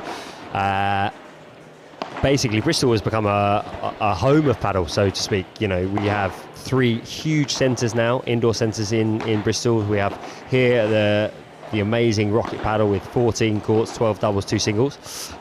Surge Paddle, which yes, we built the courts for as part of Hexa Paddle, and We Are Paddle with 7. So whole host of courts came up here last year, and it's become, you know, a great place to host events and play out of and training. So yeah, it's but this match is going to be great. So if you're near Bristol, there's no excuse for you not to have a paddle racket in your hand. Absolutely right. Do you know what I mean? I mean, get yourself down to one of these centres and play the sport. And it has been a brilliant day. Everyone enjoying food, beverages here, and certainly enjoying the paddle, which has been to a really high level. And this matchup itself should be absolutely fascinating. Both of these teams were unbeaten in their groups. They had to top their groups to come through. Surrey getting the better of Lancashire, Bucks and Avon. And the pair we're watching here will be Amy Cairns and Ed Tandy. They won their last match against Avon 6-love, 6-love. So they've won 12 games in a row as a pair. Essex, they were able to get through their group, beating the likes of Middlesex, Channel Islands and Wiltshire. I did butcher Jake Bewley's name earlier, so I need to correct that straight away. That was noted. Yeah, it was a pretty bad unforced error to start the commentary, but you know him well, so can you tell me some positive things after I've just ruined his big moment in the limelight? Absolutely. So Jake is someone that I've known for a long time. Obviously heralds from Essex, a place that I used to spend a lot of time, and got into my paddle over there, and he is an exceptional young talent. So he will also correct me, but I think he's at 20 or 21 now, and he is just taking the paddle world by storm, really, in the UK. And so many players have backgrounds either in squash or tennis. Is he someone he's gone purely into paddle? Yeah, he's an athlete, I would say. So, you know, played a lot of football, other sports, was not from tennis, which is a benefit in some respects. We talk often about tennis players picking the sport up really well, but he's adapted to the game from not coming from tennis, which is great to see. And he said, in I think a relatively jovial manner, but he was also being a little bit serious. Sarah Lockery, #1 in the country, is going to carry him in this one. I mean, how good of a player is she? She's great. Squash background, has come into the sport in the last few years and is a fierce competitor. So their opponents, as we were saying, Amy Cairns and Ed Tandy. Amy, we were chatting to a little earlier, actually, and found out that she's got a bit of a tennis background, but also a bit of a football background. Was on the books of Chelsea and Fulham as a youngster. Said for tennis she felt she was always a little bit too small, but here we've seen her here, there and everywhere, all over the court. Great player, good tenacity, has been in the sport for a few years now. Interestingly, I was chatting to her earlier, and she has felt a calmness this year that she hadn't felt last year, partly because she's been in the sport for longer and has actually learnt from her defeats, and I think that is shows maturity. And her partner in this one, Ed Tandy, they've been combining beautifully well, because she's been the one sort of setting him up, using the lobs, and he's then been taking over the net. You imagining more of that in this semi? I think that's what's got to happen, right? You know, typically the right-sided player needs to do that, and Ed has weapons. Ed's a good player, you know, again, a good athlete, solid tennis background, and has really immersed himself in paddle in the last 12 to 16 months. And honestly, this is going to be bagel, it will not be. This will be tight. Yeah, sorry, the 10th seeds, but they've got a great record. They were runners-up last year in the mixed competition. They've made 6 finals total across all the age groups. Essex have been the nearly men. close but no cigar. They've lost in all 3 semi-finals in 2023. That's the men's, women's and mixed. And they made 8 semi-final appearances in total across all events, but only once made a final, and they weren't able to win that. That was in the over 60s. So this has been the stage that they have got stuck in. Can they make a difference this year with Bewley and Lockery? So there's a really big semi-final matchup here at the Rocket Paddle Tennis, Rocket Paddle Centre. I need to stop saying that word. That was just Jake Bewley just checking that we can't hear what they say. So You have to wonder, is expletives going to come out of his mouth? I don't know. That was an interesting question. I mean, they might be questioning our commentary. They might be slagging our commentary off. Or tactics. Do they not want to, maybe there's people in the crowd watching the live stream. They don't want the tactics to get across. Well, let's see. We're sorting out his hair now, which is also very important. Got to look good for the semi-final. I mean, he has the best curtains in paddle. That is for sure. Well, best curtains. Will it be the best paddle? We'll be sorry to get this semi-final underway. Just a little bit of a delay. Yeah, There's also a really annoying light. Bewley's not happy about something. There's a very annoying light, is what he was saying, but he's going to have to get used to it. It will be a Tandy to get us underway.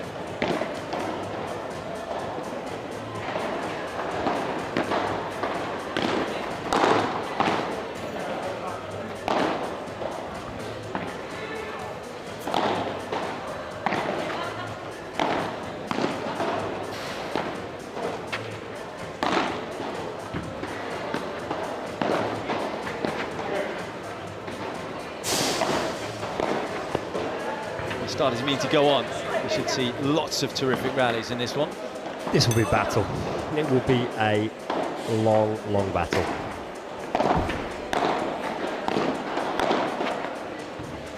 What is likely to decide, as far as you're concerned? For me, it's going to be who can take those chances. There's going to be it's going to be a war of attrition. Like I said, it won't be love. It will be long rallies. And it's going to be who can, in those defining moments, put the ball away. These aren't the quickest of courts. Bewley smash and Tandy smash won't be able to go out by 3. So it's going to be who can just hold in at the right time, pounce.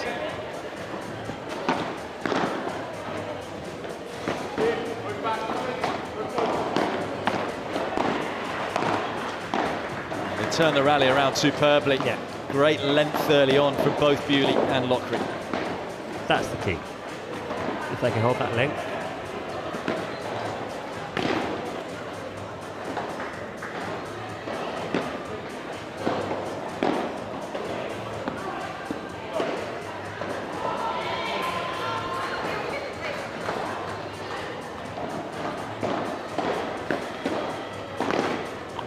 Instantly a reminder of the format that Surrey secure the first game. It's best of 3 sets, although if it is split sets, it will go to a match tiebreaker, so first to 10. And this is half of the semi-final, if that makes sense, because you've also got another mixed matchup going on between Surrey and Essex on court 2. And if both matches are split, it will come down to a match tiebreaker with one player from each of the pairs to play in that one match tiebreaker. And if I'm honest, looking at the other semis, it is a high chance we could go to a match tie break. Okay, so who's favourite for the other semis as far as you're concerned? I'm looking over there now. I favour Essex on that one. But I have a sneaking suspicion Surrey might cause an upset here. Surrey, correction.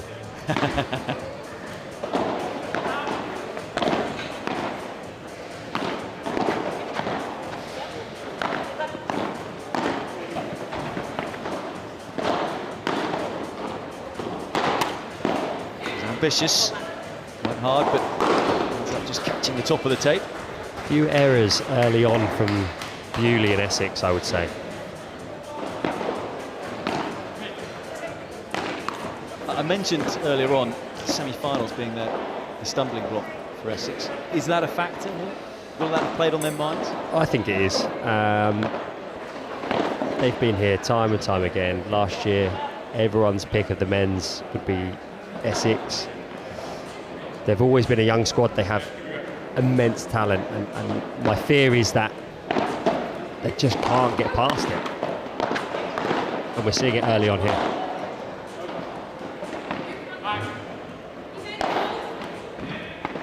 A little bit around the back, and it works for Bewley. Trick shot galore.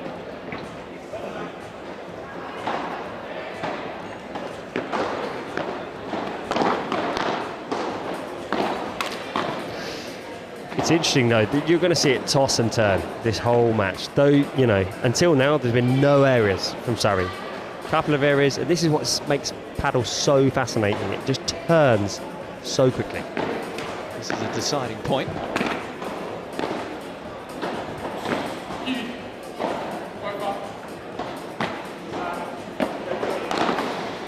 Oh, overcooking the smash, having played a brilliant lob to get forward. And Essex just about are able to hold. Big hold. You know, it is a momentum game. We always talk about it in paddle, and 2 love on serve, but you know, they break back, and I think this is what it's going to be like the whole game.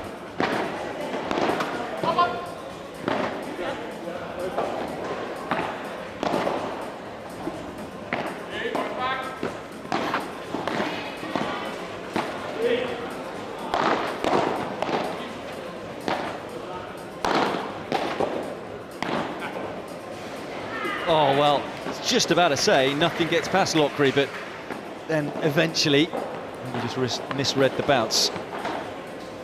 Good use of the cage there by Amy, just angling it a little bit closer to that cage, and lucky bounce, but well played.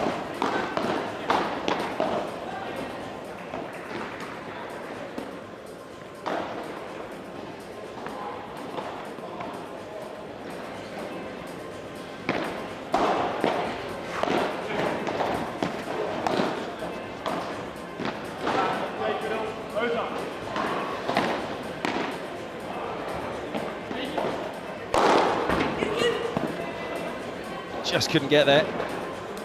Just enough power on the smash from Bewley. Big smash. You've got to neutralise that. You've got to go higher on that lob. You can't give him any free balls. He will put it away.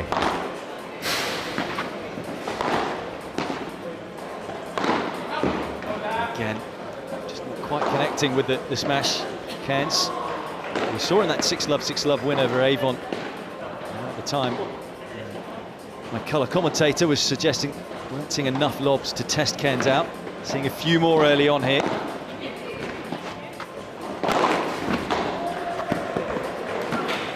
That's big. Again, you're going to have to, especially in the mix, you can't give the guys short lobs. You know, they will put it away. Both Tandy and Bewley have weapons. That's good from Tandy. Just on the stretch there, so it's a good service hold for Cairns. And we're on serve so far in this semi-final between Surrey and Essex. It's Surrey who lead by 2-1. And Toby, you're from Suffolk, so you've been representing Suffolk today. How's it gone? It's gone. gone. In fact, you're sat next to me, but it suggests it might not have gone as well as you'd hoped. Yeah, it's gone. We played, we competed, we came second twice, but it's a great event, right? Yeah. You know, I'm Suffolk born and bred, lived there until I was 18 and then moved to uni, and will always represent the county I'm from, have done for a number of sports, and it's been great. You know, we came on the opposite end of the tie, but we will go again next year. We'll rebuild and go again. Yeah, I have to say, it's just a wonderful atmosphere. I was saying earlier on, like my background in tennis, and just seen so many old mates in and around the place, and everyone's happy, everyone's feeling good, even winning or losing. Just like a really good community vibe. Absolutely. Even more so this time of the year. Absolutely. Yeah. Well, that's, you know, again, a chance for Tandy to put it out, missed it. He's cursing himself, you can see, with the practice of the smash again.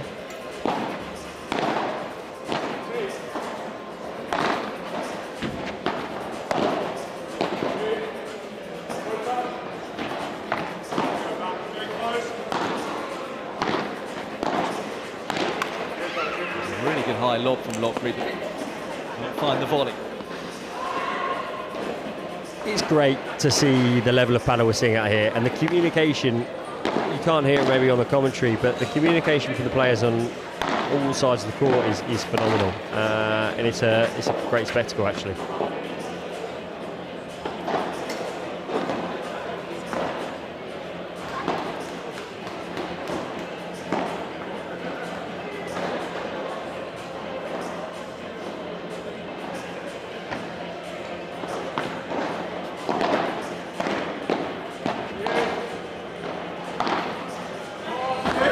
Well put away, showing just why she's #1 in the country.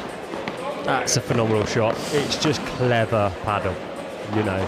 Tandy was probably covering the middle ball. Lockreed knew to just slide it down the side. Great paddle, 2-2. Talk about communication. How often throughout the year will these pairs play together, especially in mixed? I'll be honest, not often. I don't think, you know, they're both out competing, and you know, males and females, you know, there isn't a huge amount of mixed paddle out there, which is again why this tournament is amazing. It brings something new and different, and it's fun. But also, as you can see, it's immensely competitive.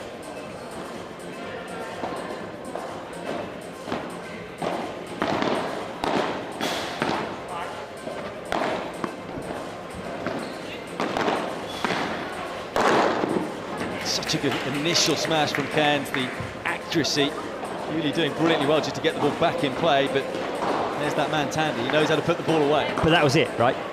Amy, she set it up. It was all Amy's shot. You might look at Tandy putting it away, but it was shot 2 shots before that wins it, and that's what's amazing about paddle. It's not the finishing shot, it's the building, setting it up. And the other nice thing, it's just not purely about power. There's so much touch, tactical nature, spin. Absolutely, and this is why, like, the mix is great, right? You're seeing 4 people battling hard, all competitive, and all different styles. Yeah, absolutely. You have, you know, Lockreed from squash. You have Bewley, not necessarily from a racket sport background. Tandy and Amy both from tennis, but it makes for such an intriguing watch. Right there, Bewley knowing exactly where to be. He was very sharp off the mark. And it's the first break of serve, and it goes Essex's way. That's big. I think that's, you know, could that be the momentum swing, should I say, for this set? You know, it's been tight, but now will they go and use it? Being close up there, I mean, again, my background's tennis, so just how quickly Bewley was able to recognise where the ball was going to end up. It's a reading game, right? So you will know, and Bewley's played a lot. He's trained a lot in Spain. He is a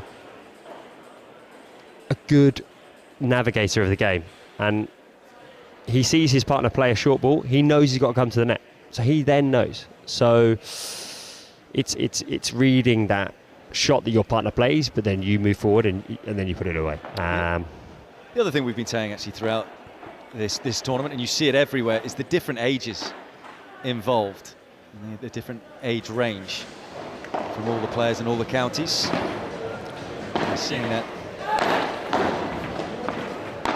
Paddle's a leveller.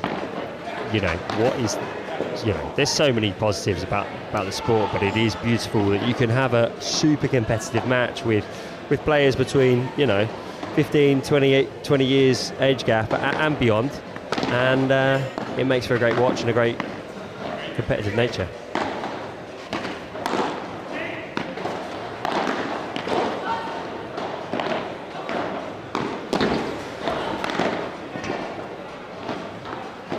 Again, you're exactly where to be there, Bewley. Looked like he was on the defence, but moving forward and so sharp on the turn. Just read it so well. I think Cairns needs to know that he's going to pick that up and just push it in. Like, she doesn't need to go aggressive, even though it is a shot that she knows she can put away. But there, just push it to length.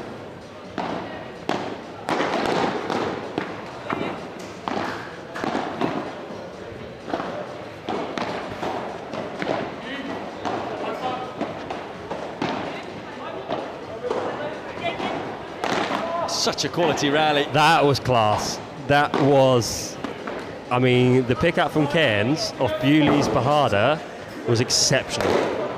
Tandy knows it as well. Like, his partner held her in the ready, and sadly he faltered at the end.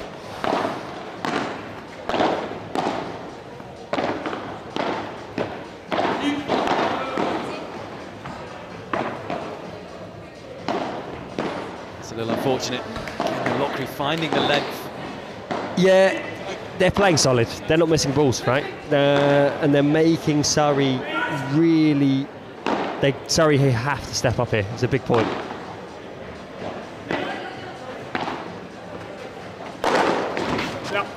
And what you don't want to do is give Bewley a short smash. Out by 3, puts it away all day of the week. That's meat and drink for him. As they back up the break for a 4-2 lead. So Surrey needing to respond here, having lost the last 3 games. 1-2-4.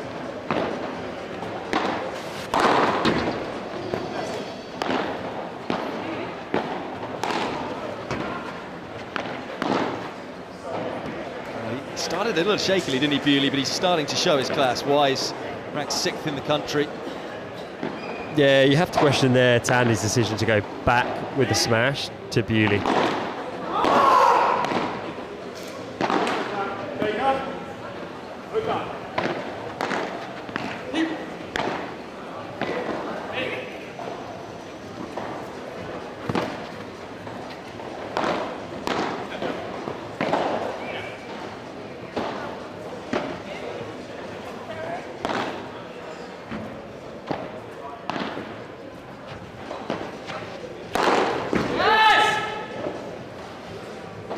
That's frustration. Yeah, losing his bearings. Yeah. He knows they're in a hole here, and he gets a high ball and he wants to go for it, and he doesn't need to do that. He needs to hold in these points here.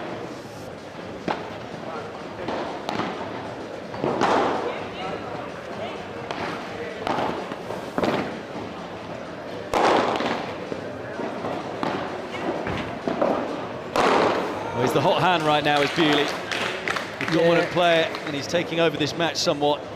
He is, and we spoke about communication earlier. Communication was so strong from both Surrey and Essex, but their communication faltered. There was a middle ball there. Neither one knew who to go for it, and as a result, you know, Bewley gets an easy ball when he just gobbles it up.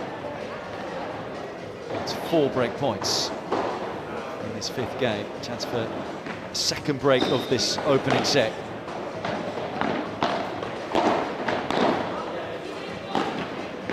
The side wall first, and so it is another break. And after an even start, Essex have started to pull away a 4th straight game, and they're in control of this opening set. Yeah, Surrey going to have to turn it around. You know, I mean, it goes without saying, but I think what they need to do here, and it's key, is can they, even if they don't win this set, can they claw back a game or 2 to bring some momentum through into the next set? Padel is about momentum, and I fear now a little bit for Surrey. Heads are slightly down, and Essex have got their backs up. I suppose watching this match in particular, it feels like a sport where if you can overforce in terms of trying to change things around, and then that means the hole gets deeper in a way. Absolutely, you have to stick to your game plan, and as a result, and it's tough. It's a double sport. If you're not seeing the ball, then you get the ball, you overtry, you overhit. Just don't do that. You need to, and we saw that a little bit with Tandy there. He got a couple of opportunities to maybe put a ball away, overtried to hit it out. Cairns then made a mistake on the last backhand volley as well, and I think it is that just keep putting ball in, make them play. And you know, Bewley's got weapons. You can't give him it, and he's had a few opportunities to put it away, and he's done it with aplomb. He's put so many balls away. So many of the balls have found their way outside the cage, so they're just collecting the balls in, making sure they've got the newer ones. Don't want any overly fluffy balls. And it's impressive, right? You know, it's amazing centre that we have here, but it's not the warmest, which means the balls don't travel so fast. The balls they're using, they're not the quickest on court. So to actually see Bewley pop it out by 3 with ease is quite a feat.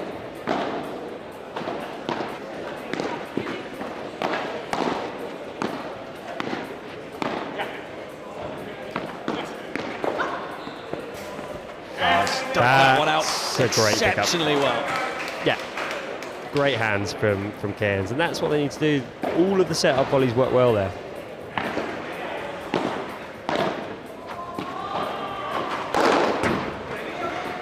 Just can't reach it. Another nice thing here, you can see that there's a big crowd now at the back of the court. So if you are in Bristol, by the way, still got time to come down here. Final will be later on this evening, but full play tomorrow, 9 AM. It all begins. The final of the men's and the women's will be tomorrow evening.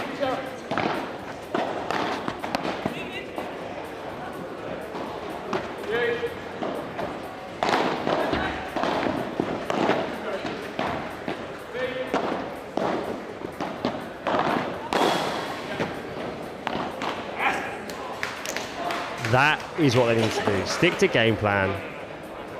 Give them no easy balls. Bewley's trying to run the show, but if they can keep him at bay like they did there, they will nibble their way back into this set.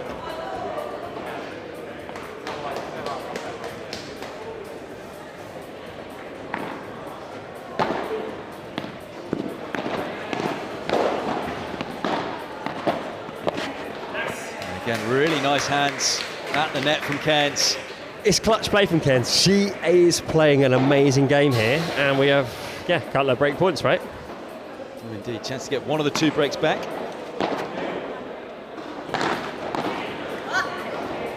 She set that point up so well. You almost feel, though, she got too ahead of herself. 2 good points, and then she felt almost Hollywood.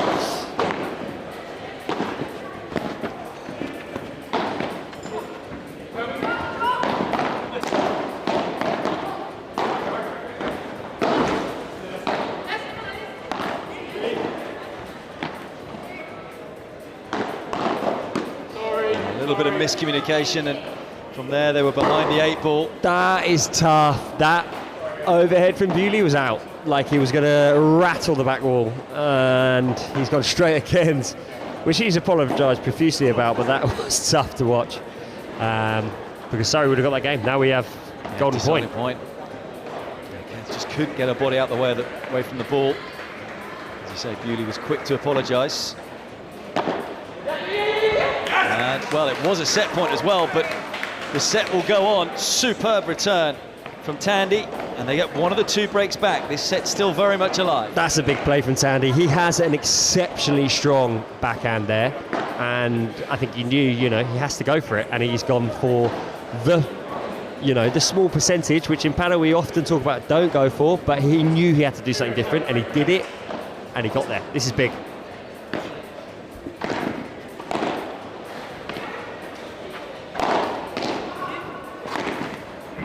Feels like they've got their discipline back here, Surrey. They're just making balls, and I love it that Amy is staying really positive there. She's gone hard, and it's good. Just missing on the serve.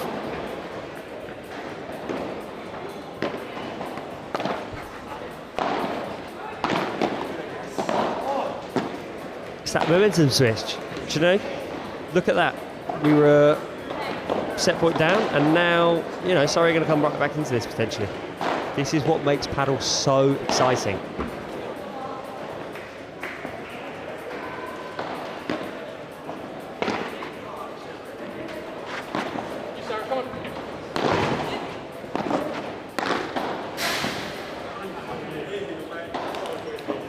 That's great from Jake. Do you know what I mean? Look, good comms to keep his partner in the point, encourage her to make that boast, and then, his height to knock it down.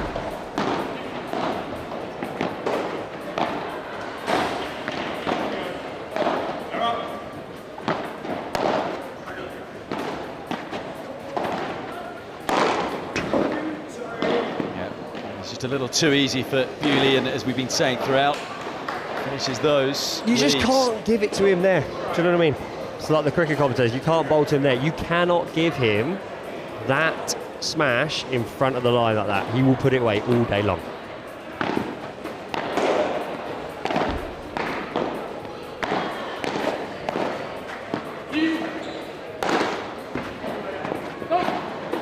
It's just long. They did so well to hang in the point.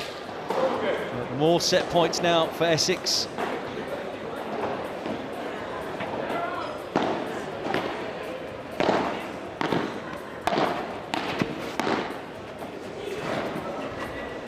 Bewley taking over once more. We've said that throughout the set, as it is Essex That was good. who take the opening set by 6 games to 3.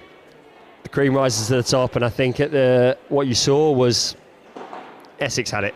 And it was strong play from both sets of players. Like I said, it wouldn't be love and love, that's for sure.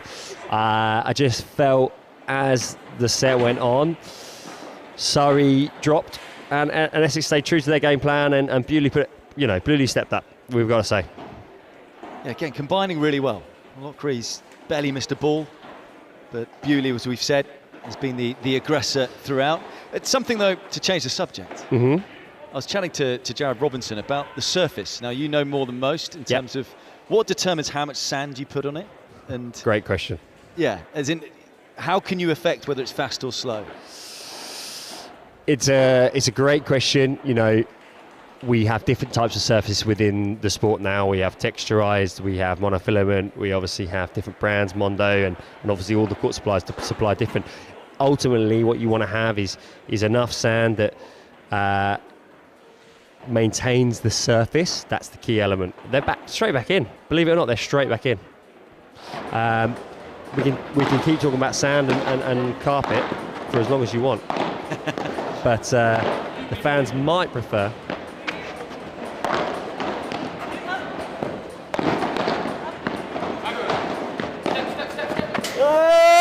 Interrupted by I know. I thought, hang on, it's a set. We can really delve into the depths of the different fibres and filaments of surface. But, you know, there's other factors, you know, in terms of the climate, which often people don't really realise, you know, how hot and cold it is in terms of how the ball plays.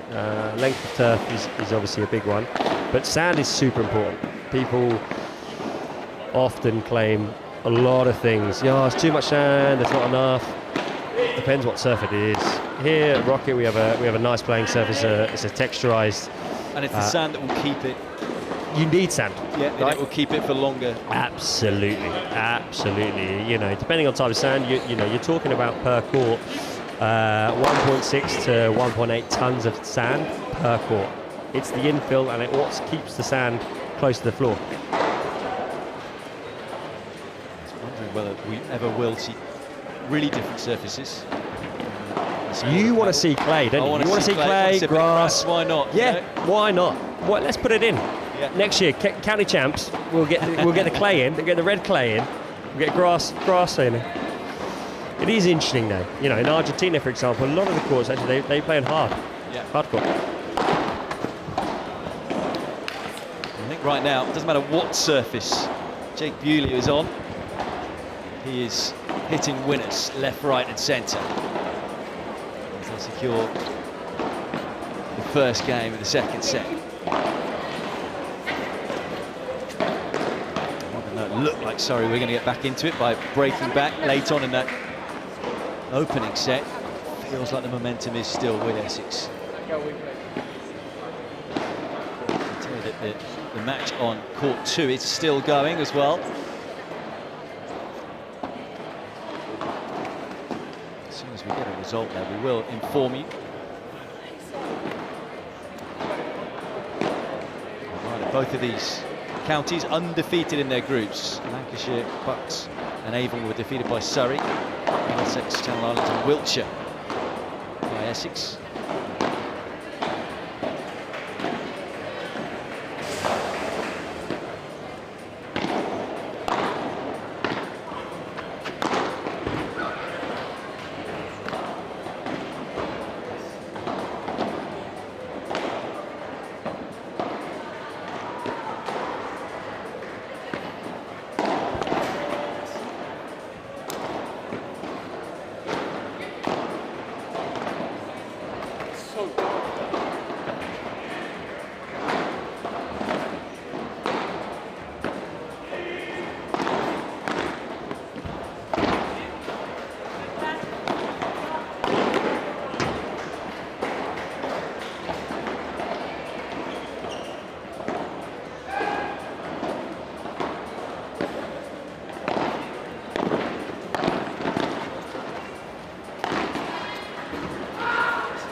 Oh, that is top-class paddle. Sensational play all round, but Ken stealing the show with the final shot.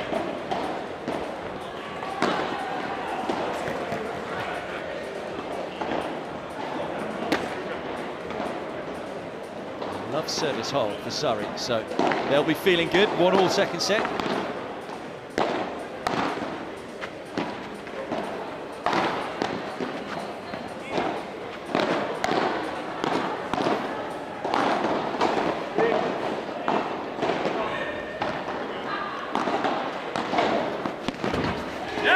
And again, so Ken's on fire. Suddenly hitting a hot streak. That's great length.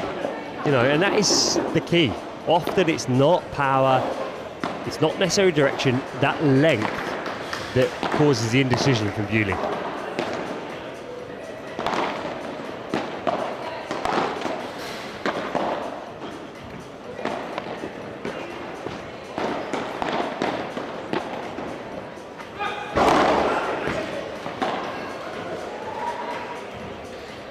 Oh, a bit of improvisation from Kent. Everything she touches turns to gold. That's great reading of the ball. And look, she apologises for the bounce off the glass there, but she did everything right.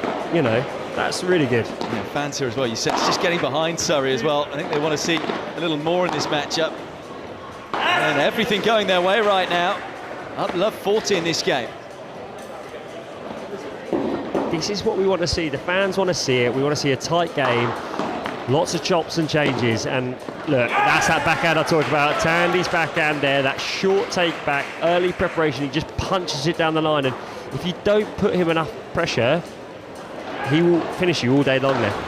Second time we've seen that, and it's 8 straight points for Surrey, so they lead 2-1 now in this second set. We're going to break now, so get ready to say that. For those that didn't pick that up, Jake Bewley just saying we're going to break now, so yeah, I think he's saying momentum's going to finish soon. Well, but he's right, you know, if Surrey get this next game, I can only see it going to a match tiebreak, to be honest. So it's an early call. I like you. You've gone bold. I've gone bold, but you know, they go 3-1 up, and he's saying that because he's nervous. Let's see if he can put the money where the mouth is.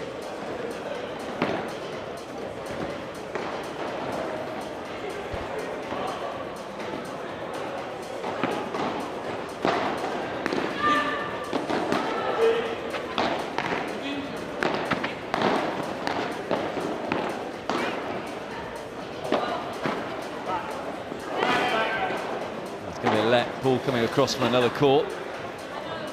No one likes to see that. That is a shame. Especially on such a good point. Yeah, it was a solid rally and you didn't know where it was going to go, and then to be interrupted by a ball is a bit of a shame. But we go again. Incidentally, by the way, other semi-finals between Hertfordshire and Yorkshire. So the winner of that one will face the winner of this contest between Surrey and Essex.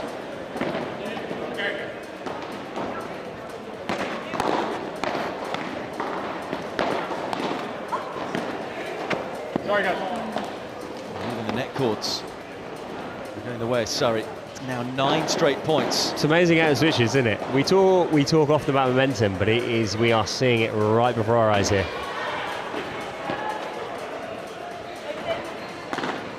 Yes! That is huge from Ed Tandy. To get behind the ball on his backhand and play that behind her down to Jake's feet. And Jake's a tall guy, so that is always going to be tough to defend, but that was perfect execution. Amazing. His bearings and where to hit it, where to play it.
can see it's another hold, so third straight game.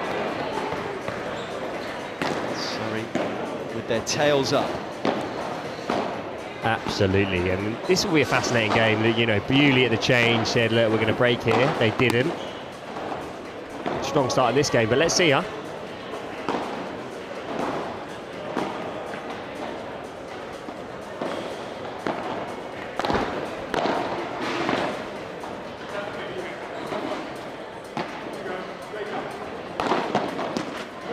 Knowing Bewley as you do, is he an up and down confidence player? What's he like temperament-wise? He is a little bit, you know. I think The exuberance of the youth.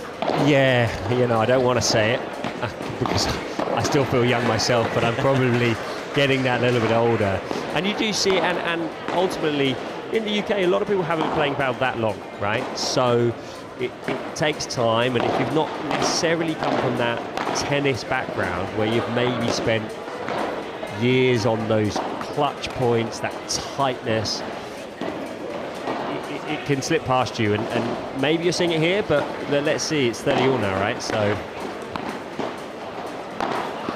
Oh, you shanked two now! Frustration for Tandy. Chance to stop the rot for Essex. this will be a big hold now. It could have gone either way this game, so we shall see. But look, Jake's a good student of the game. He's spent a lot of time now in Spain training, and that shows. Certainly, you know, a year ago at these county champs, Essex and the men's, you know, they faltered, and everyone said they were the favourites, and we've talked about their semi-final and how they've faltered a few times. But he's learned a lot in the last 12 months, and there's no substitute for going and playing elite level out in Spain, really. Yeah, no substitute for that. And we were talking about clutch moments, big moments. This is one you feel in this second set because it's a deciding point. Absolutely. Let's see.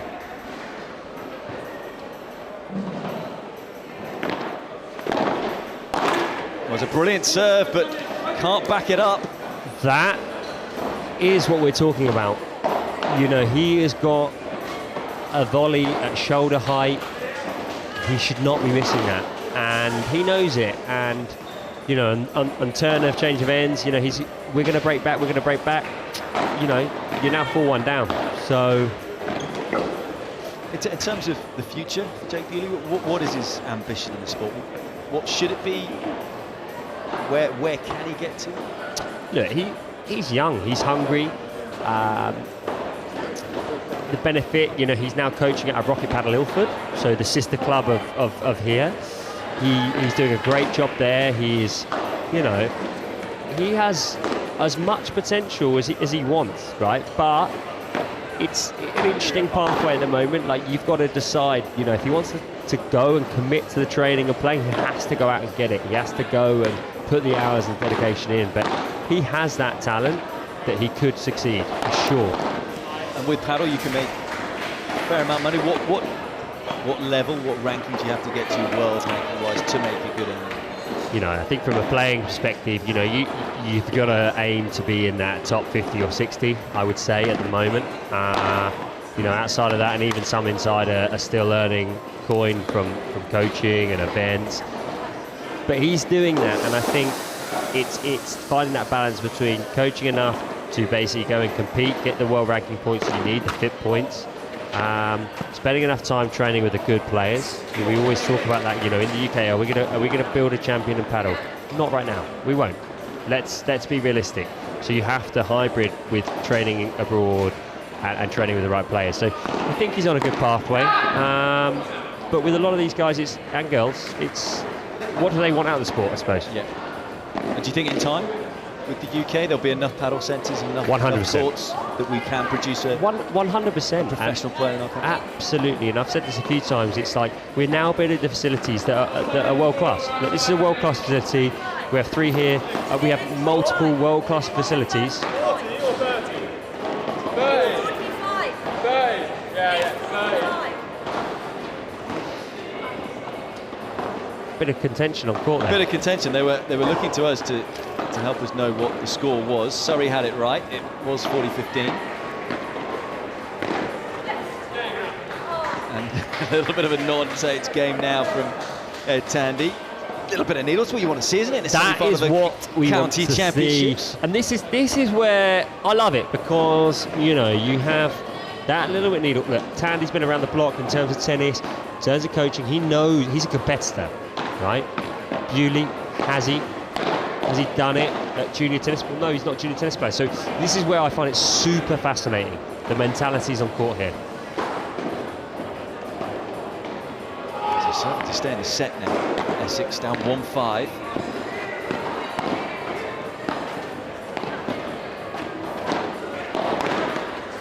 It's been quite an incredible turnaround. For you, what has been the reason for this turnaround to hit the second set? I think, as I said in the first set, as Surrey slipped out, they needed to stay to the game plan, and they didn't really, and they too many loose balls. They allowed Bewley to dictate too many points. They've neutralised that now. Cairns has not missed the ball. She's put it every time she's been required to play the right ball. She's done that, and Tandy's put it away when necessary. Lockree's played solid, and I think Jake has, sadly, a few times when required, has missed simple balls.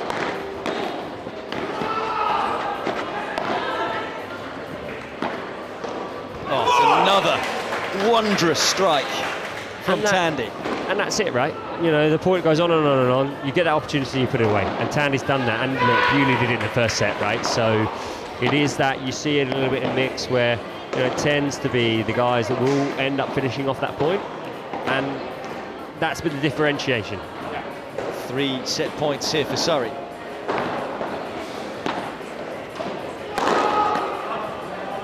And 2.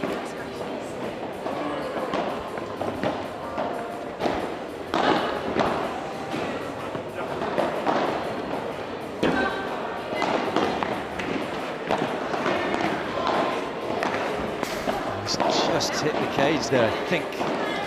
That will be some controversy on court. Cage, what did you think? It's on me, is it? I thought good. Personally, do we have VAR? We don't have VAR. We don't have VAR.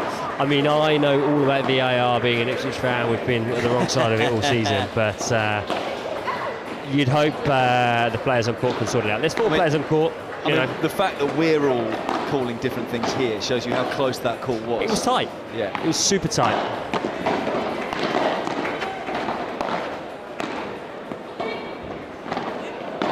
Oh, that's exceptional. Yeah, from that's Bewley. clutch. That's good, Paddle. That's great, Paddle. And all 4 players actually applauding that, because sometimes you have to say it's too good. And that certainly was too good. They keep themselves alive just about in this second set.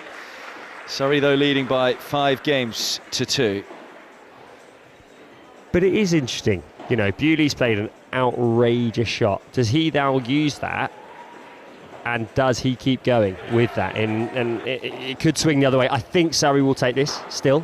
If Surrey do go on to win this set, is it down to Bewley? I know that's the name we're mentioning the most. But We are. He looked like the star player in set 1, and then set 2, he's been the one that probably dropped his game the most. Yeah, I think it is. Ultimately, he is the clutch player. He has probably the most weapons on court. And ultimately, if you neutralise him, Surrey win. Simple as that. And that's something that Cairns in particular has done superbly well with the length of lob we've seen in the second set. Cairns now serving for the set here.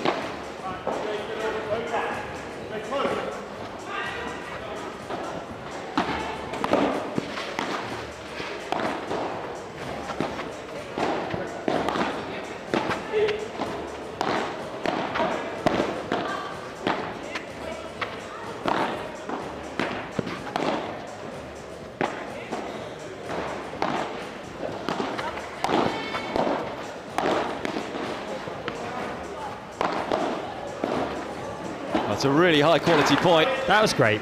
It's good paddle. Look, it's exciting to watch. 4 people going at it.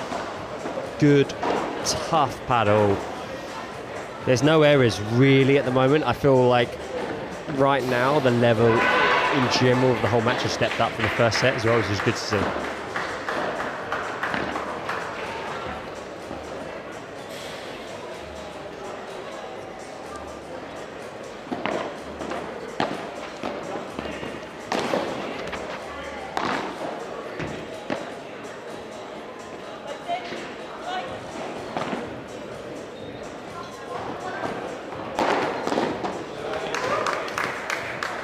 There it is again.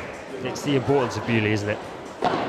It's almost like we keep talking about it, but it is the key to success or failure in this match. So a bit of pressure on Cairns, down love 30.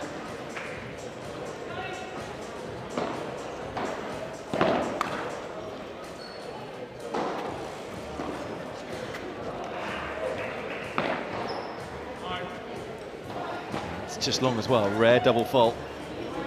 This is something you've been saying, that the momentum shifts, those sliding doors moments that we get in this sport. Suddenly, momentum with Essex.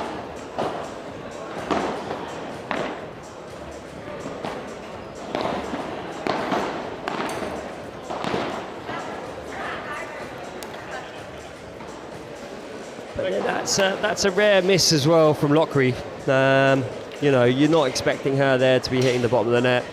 And is that a little gap back in for Surrey? Let's see.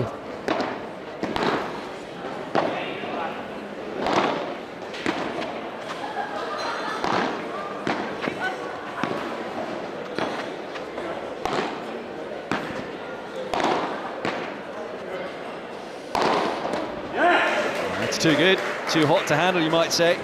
Yeah, absolutely, and you do wonder as well. Cairns will know that double fault was beneath her, so she will not want to lose this game. And you could almost feel that as that overhead went up, she's like, I'm not missing this. I'm making amends. Yeah, absolutely. So this is a big point.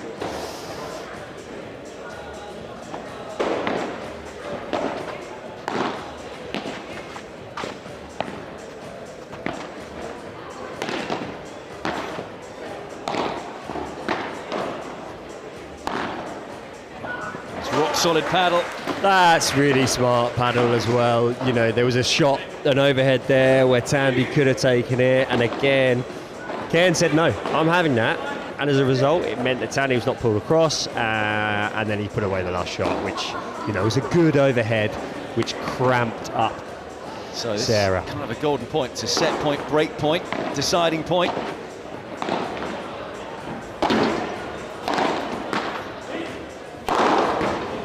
That is big. Big hitting at a big time from Ed Tandy.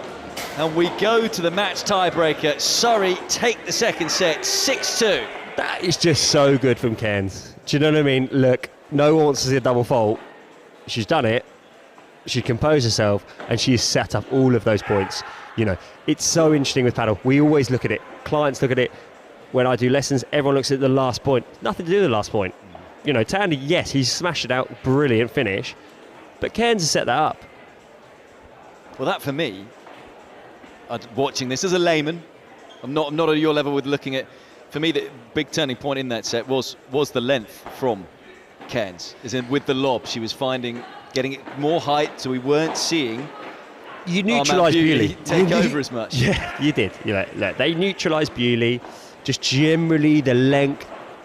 Not only on the lob, but also the length of sometimes the shots in behind him and in behind Lockery meant that they couldn't dig it out in the same way. And that's key, right? You can talk about power, you can talk about spin, you can talk about a lot of things, but often just the length of play. You know, a lot of people come from tennis. It's key. The length is so important because we want to minimise that bounce. And if you minimise that bounce, it puts them under pressure. Talking about being put under pressure, Toby, who are you going with in this match tiebreaker? Oh, look, I wasn't wrong. When Bewley called out, they were going to break. I didn't think they would, and I thought Sarah would take the set. They took that. This is a tricky one because part of me feels like can Essex put to bed those semi-final defeats? However, I just have this feeling that Surrey are going to do it. I think 10-8, Surrey. Okay, that's a big call. I like that you've even gone with the point score as well. I'm not messing about. Yeah, not messing about. Toby Borden alongside myself, Peter Odgers. We've just seen Jake Bewley go for a bathroom break, so it comes down to the match tiebreaker. That's first to 10 points. Still going, by the way, over on court 2 as well between Essex and Surrey, so these matches right it's in tight, the balance. Isn't it? This is a semi-final, as we've just said. Essex have found this their stumbling block in recent years. It's a good start though from Jake Bewley. Really good serve. You've got to be tight throughout, and that's a great start. You know, it might only be 1-0, but that sets the precedent, right? Here we go. Change of tactics. It's been amazing. The communication from both pairs has been actually fascinating and at a really high level.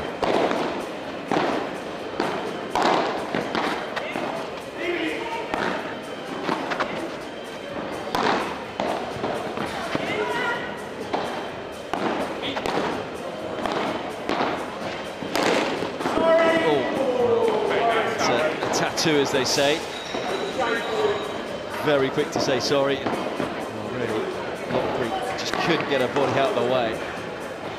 Yeah, look, that was it. Yeah, that was a side point. And Lockery actually did amazingly well earlier in the point to push Danny back with a couple of those lobs. And you know, it is what it is. We're at a tense point in the match, and you have to do what you have to do. Quick to apologise as appropriate, but you know, it's a big point.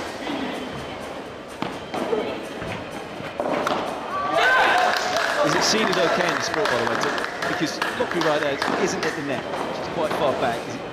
Absolutely. What is the look? I think often, and you know, I've been fortunate enough to watch a lot of pro sport, pro paddle in Spain and other parts of the world. You know, anything below waist is pretty much fair game. Let's be honest. You know, it is a tennis / paddle ball. At the end of the day, we're not going to do vicious harm, but. 4 players in there and you're going to go for a headshot, then yeah, of course. But I think most of the players, and look, we're quick to apologise if it does happen, and it's all fair game. But this is interesting now, huh? Yeah, Essex with a little bit of early momentum here. 3-1. We've been a little disappointed with that one, above shoulder height, and can't find the court.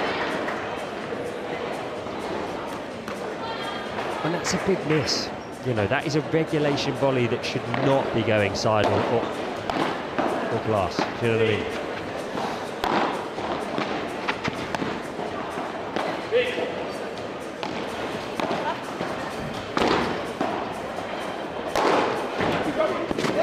It's too good though from Bewley. He's upped his game so far in this match tiebreaker. That's big. From you know, he's back towards the line there, and that shows real steel to go for that ball. I think, you know, you could have maybe gone, do I push it in, play a little negative, regain the net?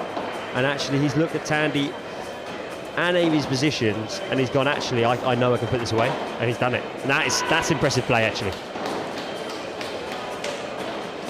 Since they change, it's Essex who's up 4 points to 2 in this deciding match tiebreaker.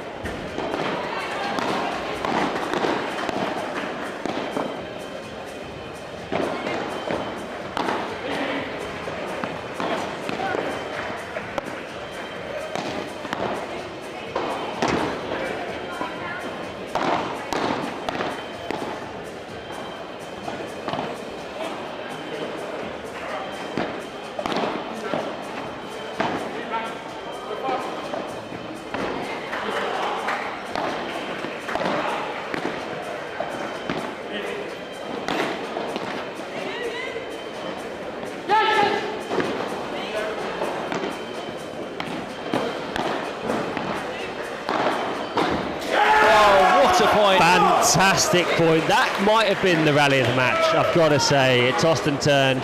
I was going to go around the tournament. Oh, to be honest, out there. It's 1-1 way then the other. You weren't at Surge this morning. You didn't see any of Suffolk's points. That was maybe it, huh? No, that was brilliant. That was really, really tense, and both players, both teams going for it, and it puts it in an interesting perspective now.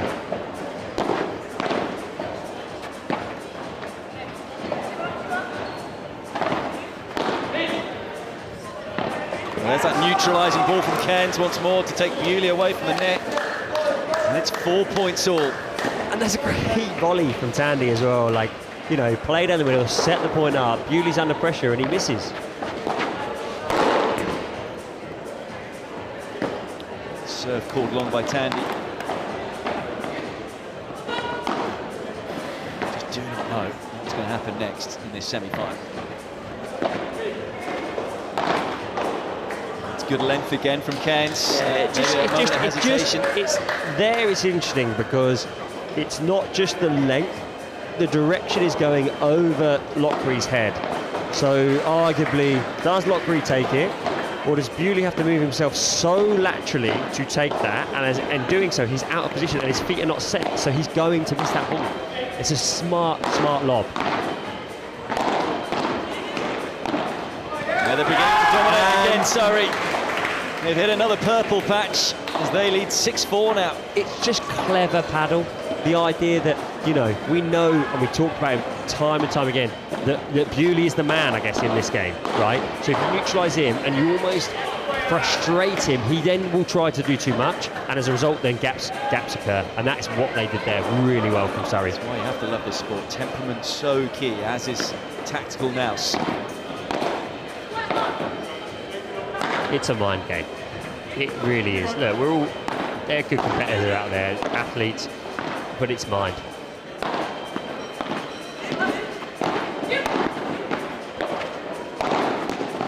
It's a nice comeback point, a vital point, having lost the last 4. They needed that. They really needed that. You felt if they'd got, you know, 4 or 5 points ahead, would it be too much? But that is an important volley there from Jake.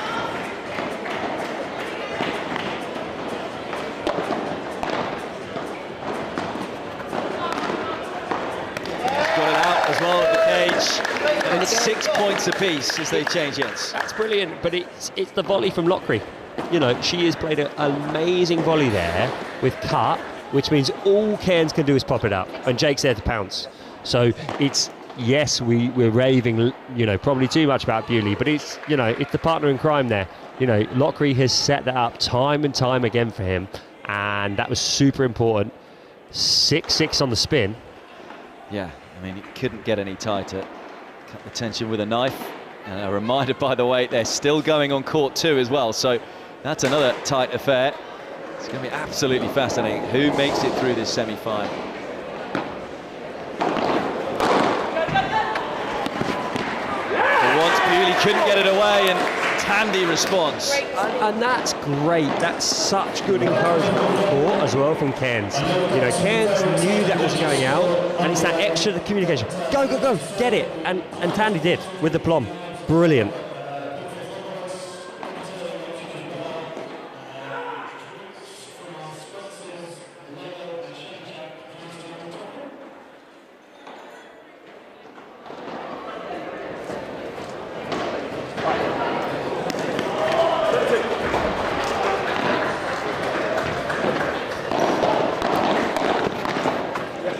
Well, he took over. Almost a dangerous move coming over to his partner's side, but it was the right decision in the end. The gap opened and he secured it, and he did that well there. There's a lot of movement. There is some sort of food and drink. I believe, hearing on the tannoy, that it was a hog roast, and it has now interfered with this fascinating semi-final. There's still eyes on the court, there's no doubt about that, but the hog roast has been put on. This is why, if you are in Bristol, you've got to come down to this. Not only have you got some amazing paddle, you've got hog roast as well. I mean, what more do you want? Some great beers as well on tap.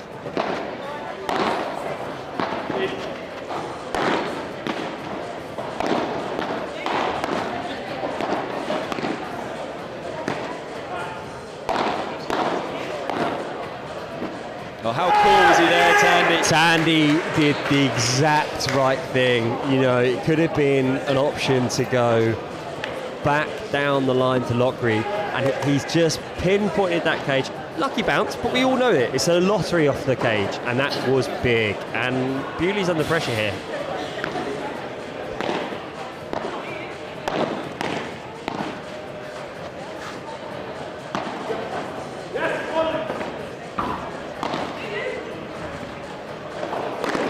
Bewley says pressure. What pressure? He does. Steps up. And he's doing it time and time again. This is fascinating. So 8-8. Who will have the first match point? Will it be Surrey or will it be Essex? Pressure on Cairns here, right? You know, if that serve is tough, The return has to do something. Didn't get it high enough, and easy pickings for Bewley, so it'll be Essex with the first match point. Yeah, it's a good serve, and ultimately, you know, apologies at the net again, but he did what he had to do there. You know, he went straight back line, and sadly it hit Ames, but it was a good serve, and it got what it deserved. This is big. Match point down, right? Match point, Essex. Still really could have gone either way. Will it go Essex's way?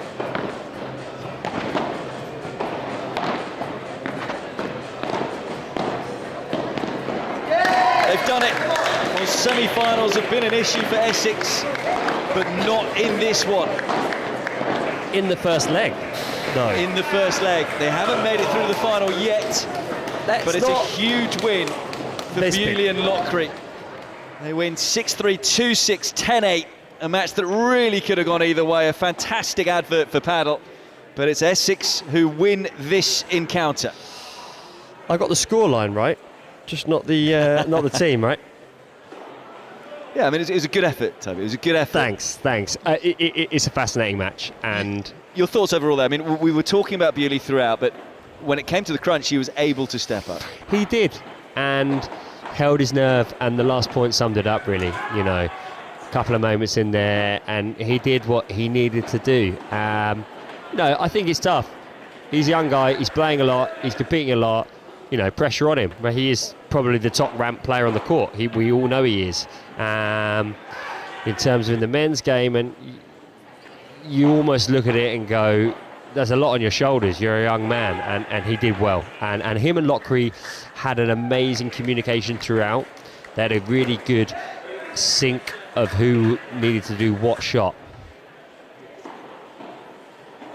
Well, we've just got information, as you probably heard me trying to communicate there, that Essex also won the other encounter, so they will make the mixed final, having been so close so many times, so many semi-finals, but they are in the mixed final 2024 here at the County Championships in Bristol. Massive win for Essex.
Was yeah, which would work. Oh no, right.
Well, welcome back to the second edition of the UK PADEL County Championships at the Rocket PADEL Centre in Bristol. It's been a brilliant day, and we have reached the showpiece, the final of the mixed.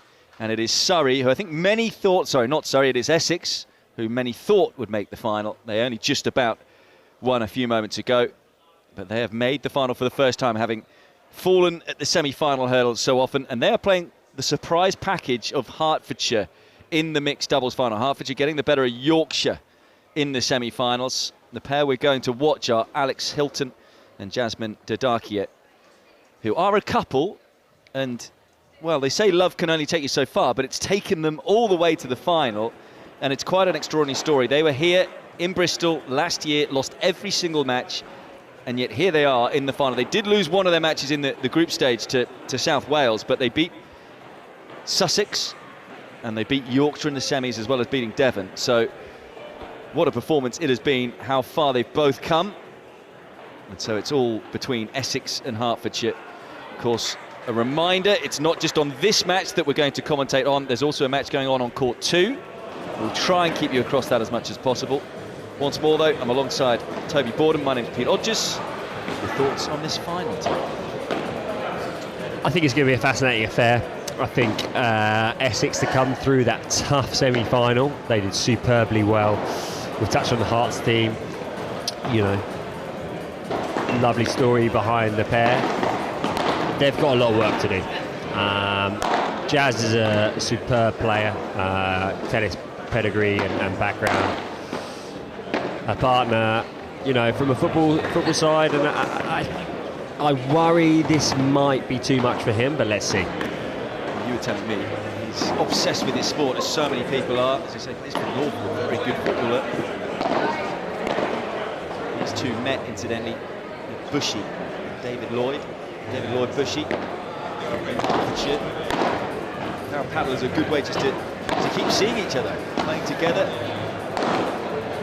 Yeah, and I was chatting to them earlier, and it's amazing how he said that actually paddle is now taking more of his time than football, and we are seeing that across the nation, where paddle centres are coming up. It's not just tennis players playing, but it's footballers, it's cricket players, it's rugby players, it's anybody. This sport really is for all, and you know, of course, come down to Rocket, but come down to any local paddle centre and get involved, because it is such a good game.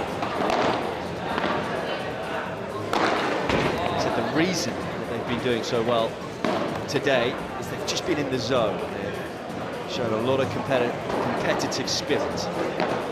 Desperate to win every single point. They've been dialed in, but might be a level up today with the likes of Jake Bewley, and of course UK #1 Sarah Lock. I do fear that it may be one-way traffic in this final. We've seen it early on, and that's a game break to love. That is my worry in this final. Let's see. So tactically, you know, look, Essex are the favourite. We talked a lot in the previous semi-final about Jake Bewley and how you take him out of the game. So how should Hertfordshire approach this semi? I think they need to, step by step, they don't need to panic, right? They are probably going to go 2, 3, 4 love down in this first set as they get used to the pace, because it's also a different pace, right? They probably in the early rounds maybe haven't faced the pace that Bewley does. Get used to it and not panic. Don't let the head go down, and stick to game plan, which we've talked about a lot. But you have to, sadly, look, you see it there, you have to cut him out of the game. You know, you're going to have to basically fridge him. We always talk about it, but you're going to have to, even more so than ever. You know, everything is coming through him. But that is unbelievable hands. So interesting, isn't it? Nice sportsmanship as well from Bewley, applauding what we just saw there from Hilton.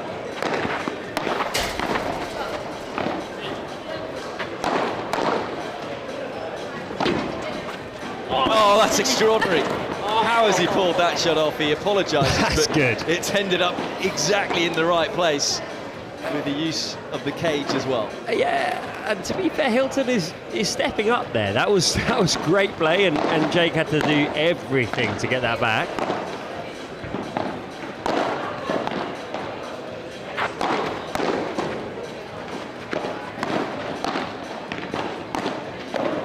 I just, at this stage, it's early on, I have to question Hertfordshire's tactics there. 5, 6, 7, 8 balls, all going to Bewley. You're going to get fried if that's the way they want to play. You have, sadly, it's mixed doubles. You've got to put Lockery under more pressure.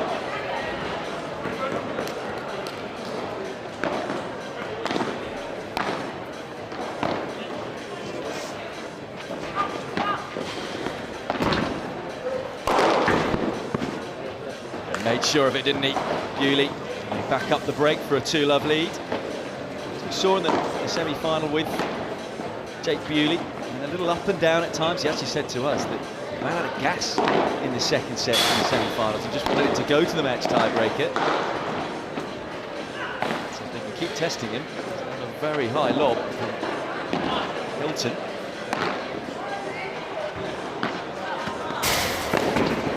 That's good play, but again, I have to question Hilton's tactics there. Great high lob, but why then go back to Bewley?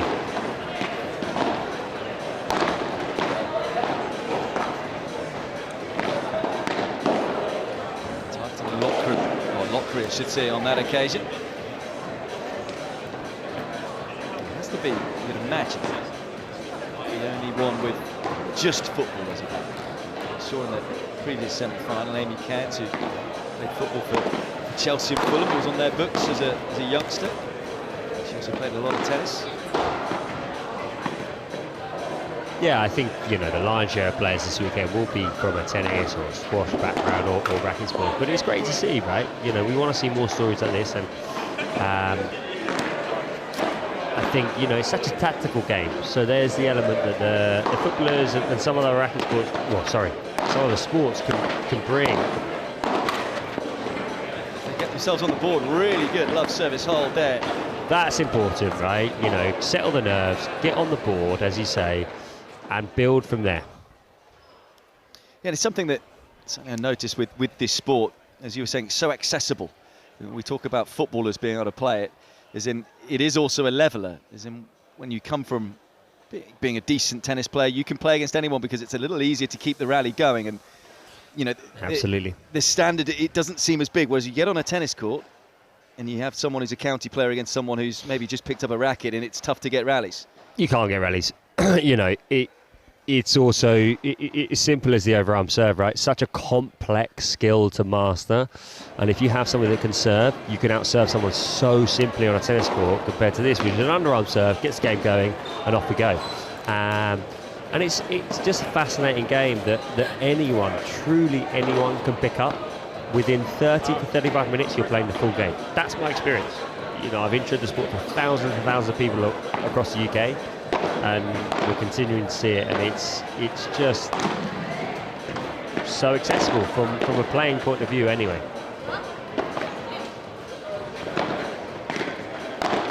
Oh, it's an inch perfect lob from Hilton. They turn the rally around, but once Dadarkia not able to back up her partner.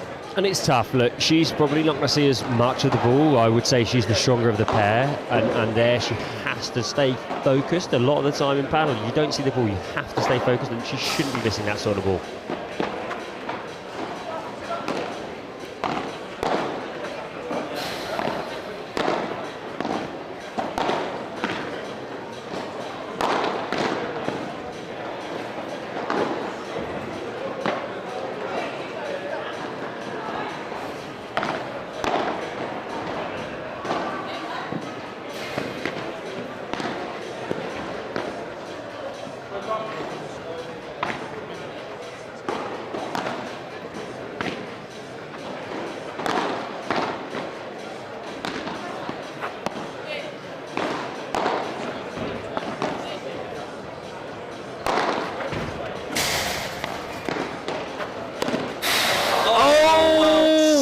Amazing point, and what a shame to end it with an error. Incredible paddle from all four players up until... That was a sensational point. I think we were both speechless throughout because it was mesmerising. To finish like that, well, maybe it was the only way the point was going to end.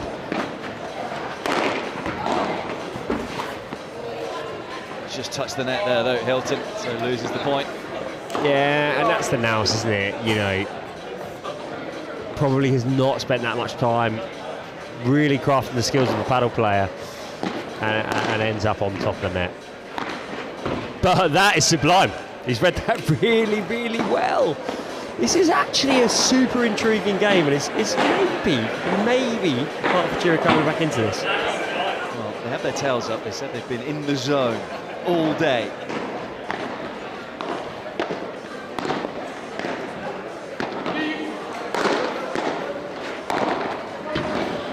That's an incredible effort anyway when you consider Hilton and Dodaki only picked up a racket just over a year ago. And they come from having been defeated in all of their matches here last year. They're up against it right now in this final. That was a good hole from Lockery. Yeah, it was. It was solid. It was solid hole. But again, towards the end, that you just can't give Bewley on top of the net that shoulder height volley. This is an important game.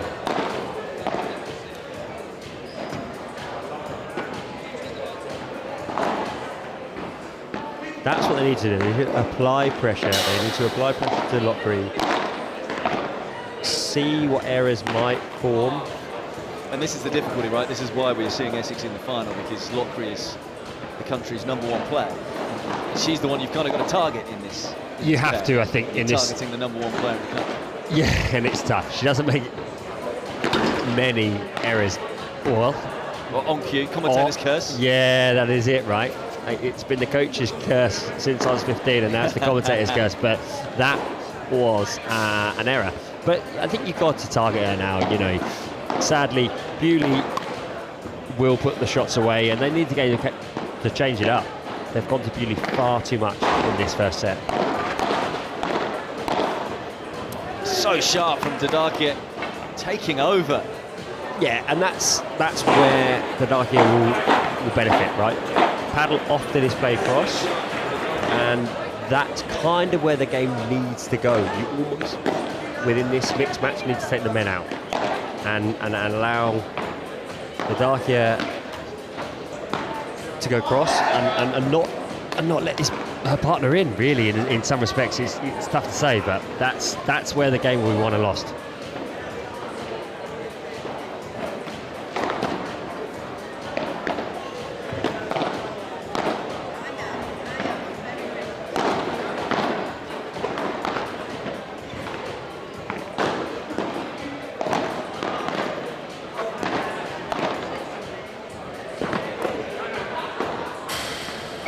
A great point from Lockery, just easing her way up the court, and they're both at the net.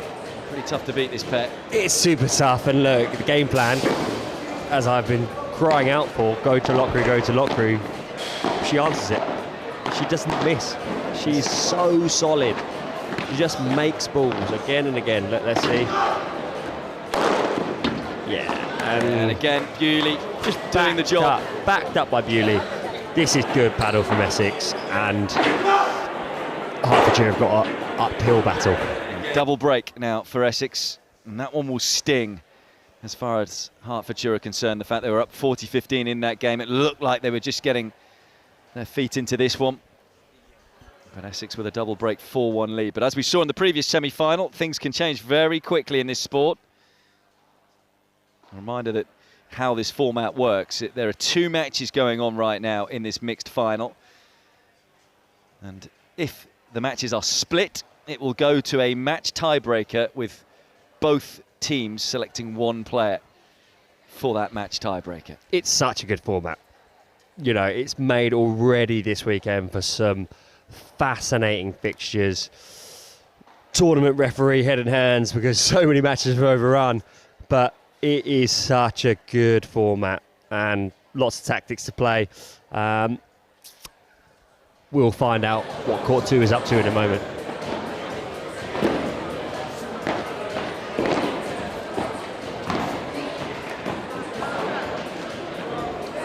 Hertfordshire need to find something.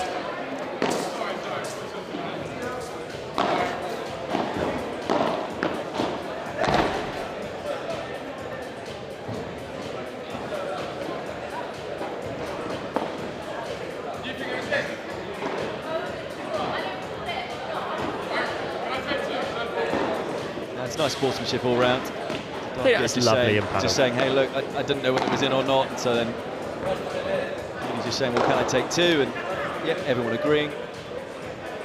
It's a competitive final, played in the right manner. Again, you see that often in paddle, that your small players on court, you know, someone will have seen it rightly or wrongly, and it's great to see. Well, we had the instance, didn't we, in the semi-final where they were looking at us and we were all split with what we thought actually happened. So Absolutely. It's not always easy to tell whether something's in or out. You don't have Hawkeye here, Sadie yet. Maybe that's I was going to say, to that come. could be 2025, couldn't it?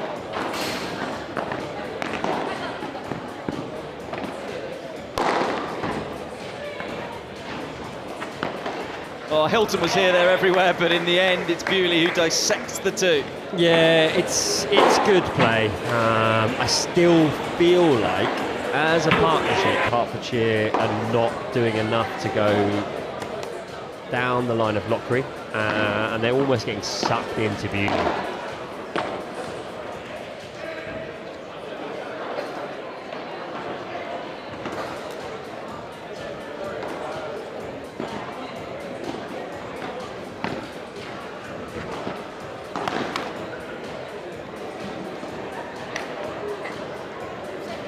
Centre out, their spirits high.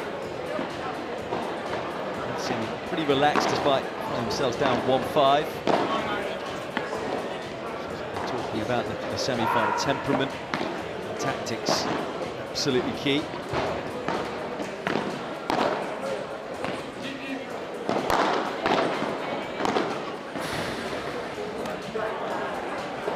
That's good. Just smart, right? Yeah, it's just good paddle, you know. Knows where he needs to play it. Straight down the middle, good length, no chance.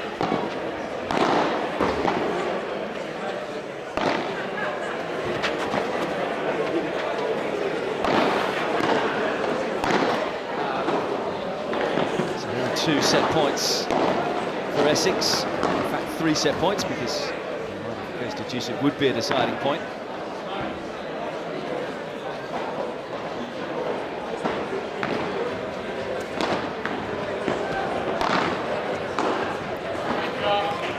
First of the 3 set points. And that's what they need to do more of. You know, that overhead comes in, adjusts his position, plays line to Lockery, just to create a little bit more pressure. They will probably, or almost certainly, lose this set. Can they just build a bit of momentum for the second? Although, Bewley with a big error there. Let's be honest. From what we've seen in this final. Absolutely. It is a deciding point. Just taking a little nick off the net for the serve, so it'll be a first serve again for Dadakia.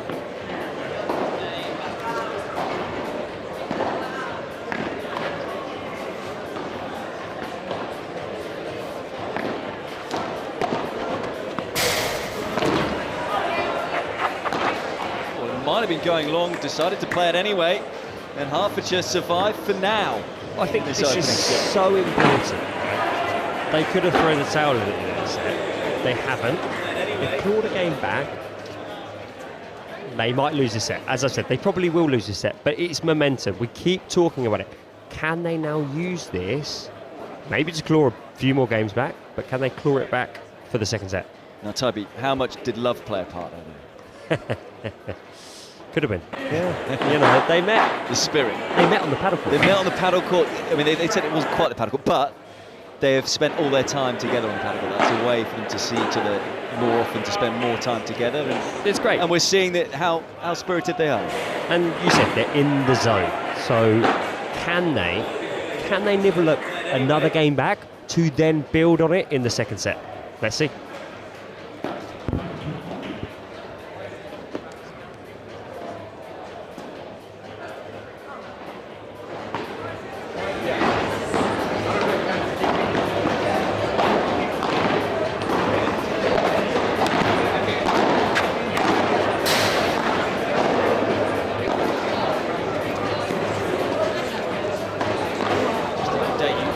Other match, twos,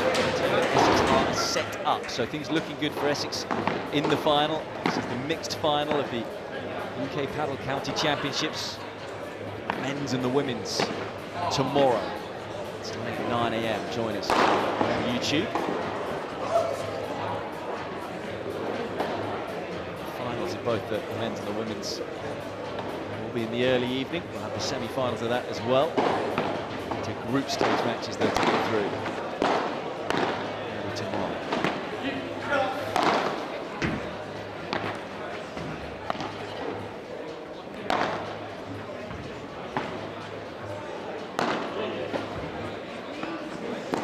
That's clever from Lockery. Kept her bearings and didn't over-panic there.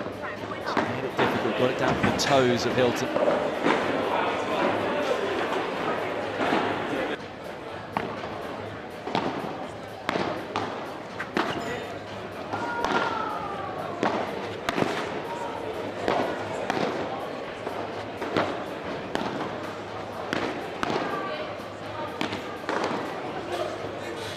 Might have been just a moment of hesitation there from Lockery, thinking that the ball might have been hitting the glass.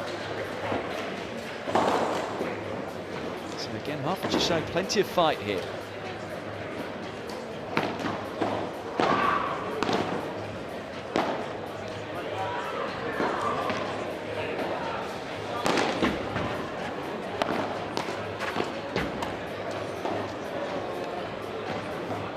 Just targeting the feet of Hilton. There are 2 more set points for Essex. In fact, it isn't 2 more set points. They've just secured the opening set. 6-2, so they're a set away from winning this match. I think it's how we expected. After the opening encounters, I do like how Hertfordshire have come back in the last 3 to 4 games. They need to keep that pressure up. They need to keep it away from Bewley. And let's see how they go. But they've won a lot of tight matches, so they will feel like they've been playing with the house's money coming into this. They'll feel luck perhaps is on their side, but they need to hang with Essex a little longer. I think they've got to start strong in this set as well.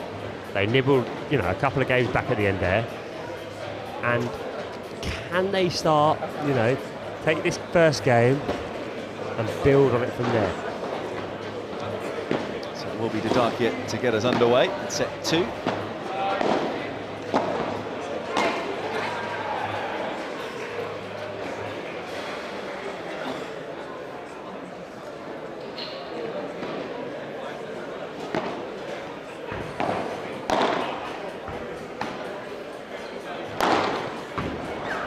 Really good serve to start the point off from Didakia. It stayed so low, enabled her to take over. Gave the opportunity as well to open the shoulder up and go for it. And I think I'd like to see that more from Didakia this set. It's just a tough ball there, but just play a bit freer, open her arms up and go for the shots, because she is arguably the better player on the Hertfordshire team, and I think we need to see that a little bit more. Didakia, incidentally, ranked 20th in the country. And rising. And rising, very much so. Confidence will be rising as well after performances here. So Hilton is 167 in the country, so that's the difference between those two.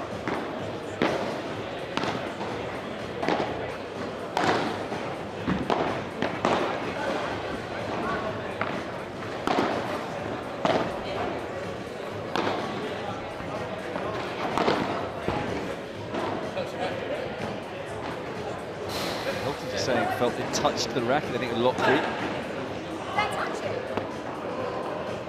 Looking through the commentary box, Yeah. we can't. From here, we cannot tell. Fascinating, though.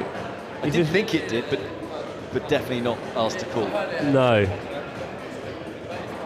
I mean, he was sure. He's been very polite about it.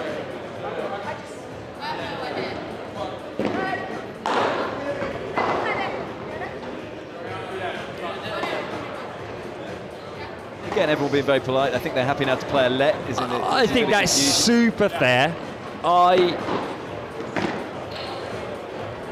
I'm impressed with the sportsmanship. I have to say, that's really good sportsmanship.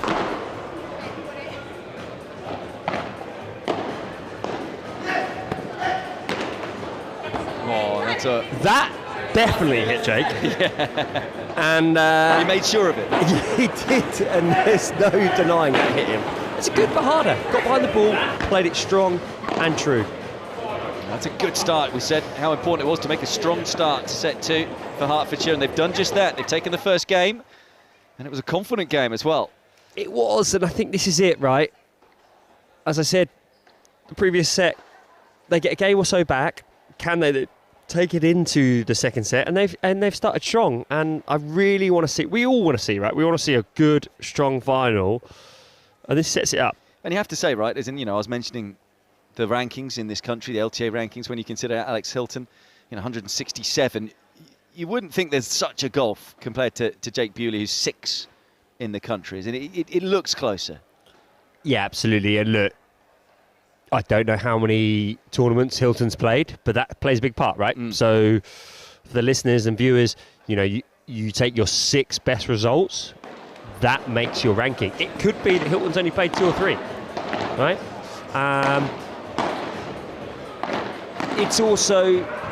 It's tricky in this format sometimes to see the level and the level differences, and it's tight, right? Let's all remember that it is a tight final. UK Championships, a lot of pride on the line, but certainly he's holding his own, and that is another amazing Bahada. Really impressive shot. He's got himself tucked in behind that ball, he's waiting for it to come in front, and he's put everything behind it. No chance. And this is fascinating now.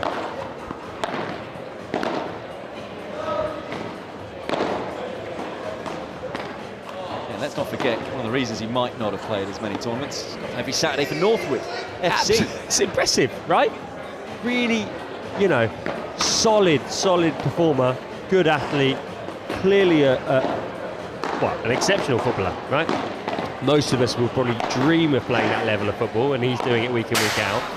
And in his spare time, he's playing paddle.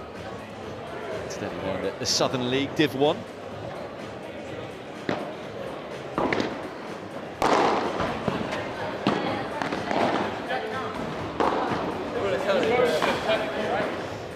Something to Darkier was saying, I touched it, I've lost the point, then realising actually it would have still counted. And I've seen that many times up in another country over the years, which is, Again, you've got to love the spirit, the way she laughed that off. Just, silly me. But she'll know for next time. Yes, she'll know for next time. She'll know for next time to keep playing. But yeah, flicked off the racket, off the glass, back over the other net. But it's an important point, this.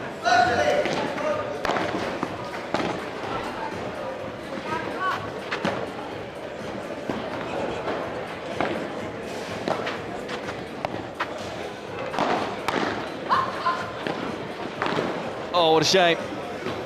And they survive Essex. It's a brilliant point. Lovely weighted lob in the middle of it from Bewley. That was a chance. It was more than half a chance. Let's see how this one goes, but they might rue that mistake there at the net there from Dadakia.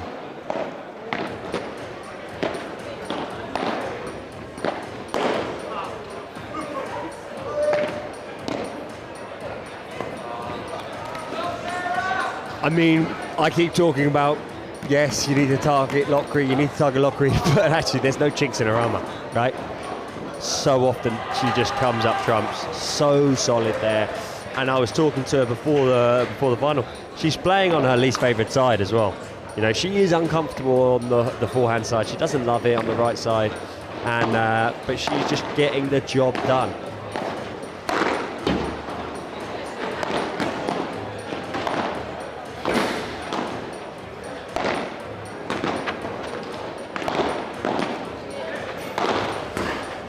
Oh, he can't get to that one.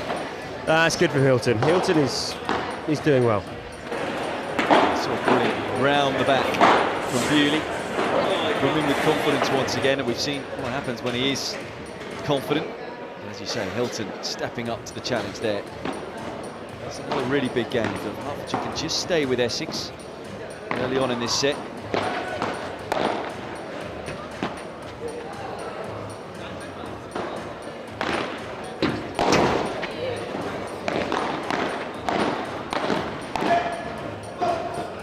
trick shots left, right and centre as far as Bewley is concerned, but once clever. more it's Hertfordshire who win the point. Yeah, you have to question, was that the correct decision from Bewley? He doesn't need to be playing one behind the back, and you know, is that foot off the gas? Is it him fatiguing slightly that he needs to play that shot?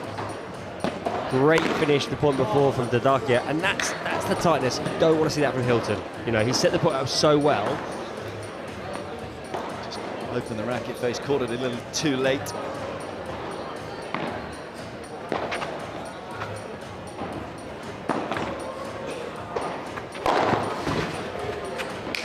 Once more, Bewley making sure. You just Sure it doesn't come back. You can't give it to him, mate. We've talked about it time and time again this evening, and you just can't give it to him inside that first 2/3 of the court almost. He will put you away. 2 break points for Essex. Be a second serve for Hilton.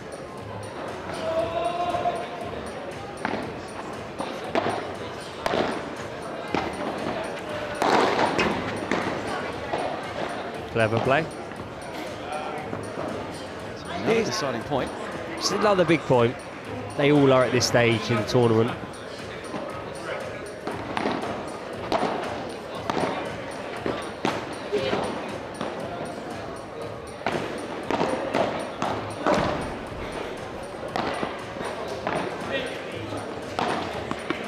Well, it's a shame. They defended well there, but Bewley, his dexterity and movement and athleticism, so good to watch.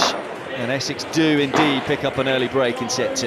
Yeah, that was, again, it's so tricky at this level to try and adjust your shot position.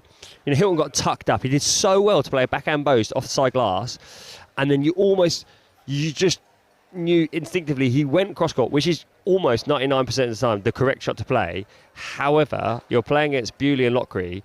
If you give it to Bewley there, he's going to put you away, which he did do. And he just couldn't adjust, and it's probably just that match experience. You know, the guy's been playing for a year, 18 months, whatever it is. He's come from football. Tactically, And as they you say, are getting found that out. was a percentage play that he played there. It was the correct shot, but 9 times out of 10. Against a different team. Exactly. Yeah. You know, so probably he's played that all day today and won the point. It doesn't help as well. He's up against Mr. Go-Go Gadget Arms But that's it. as well. I mean, yeah, they're and actually, you know, I keep saying, well, look, go to Lockery, but she's not missed, and she won't miss. So it's a tough. Maybe that's their chance. that's what they've got to do. They've just got to aim for the top of the net. Can they, And just do for the that over and rest of over the again. match, hit net cords? That would be a way.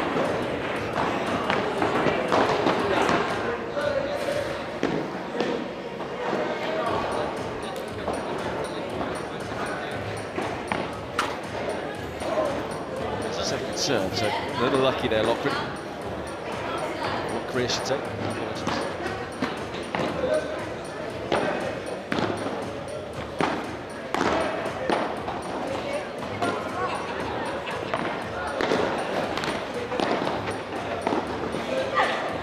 Oh, again, inch perfect lob on the stretch from Dadakia. Just out of the reach of Lockery. Little chance here again, though, to break back, right? And if they can just keep holding with them, you never know. So they have no energy. Set 2, Bewley in the semis.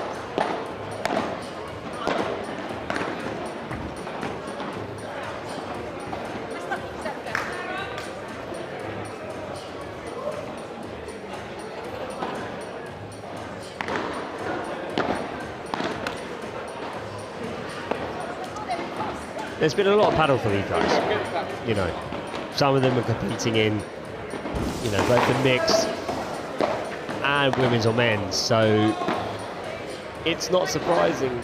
Some of them might be getting a little fatigued. Will that tell?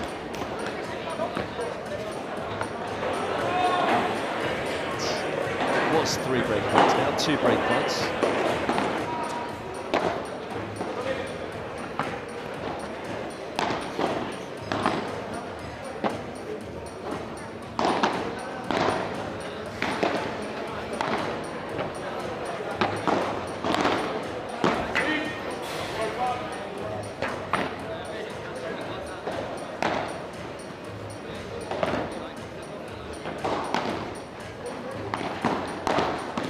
we saw early on in this match they were hitting too often to Bewley, but clearly targeting Lockery there, and it works. They get the break straight back.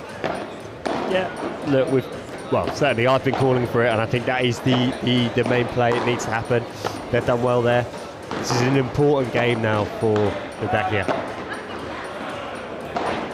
Just saying that didn't bounce. Still very low. It's a vicious serve that Didakia has.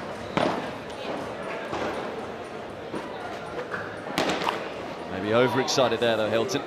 I think he's got to go for it. He's hit 2 or 3 of those, and sometimes on those shots, when you need to be aggressive, you have to keep going for them. And he has executed the Bajada well tonight, so I don't mind that. It's there to be hit, and he needs to go for it. He needs to be the aggressor. There, he's not put enough on it, and he's done well though. Still very much at the point here. Oh, he's just missed that, Bewley. He thought they were going to steal the point there. Hilton not getting the ball away twice. Yeah, Hilton's got away with it there. But could this be swinging back? I do wonder.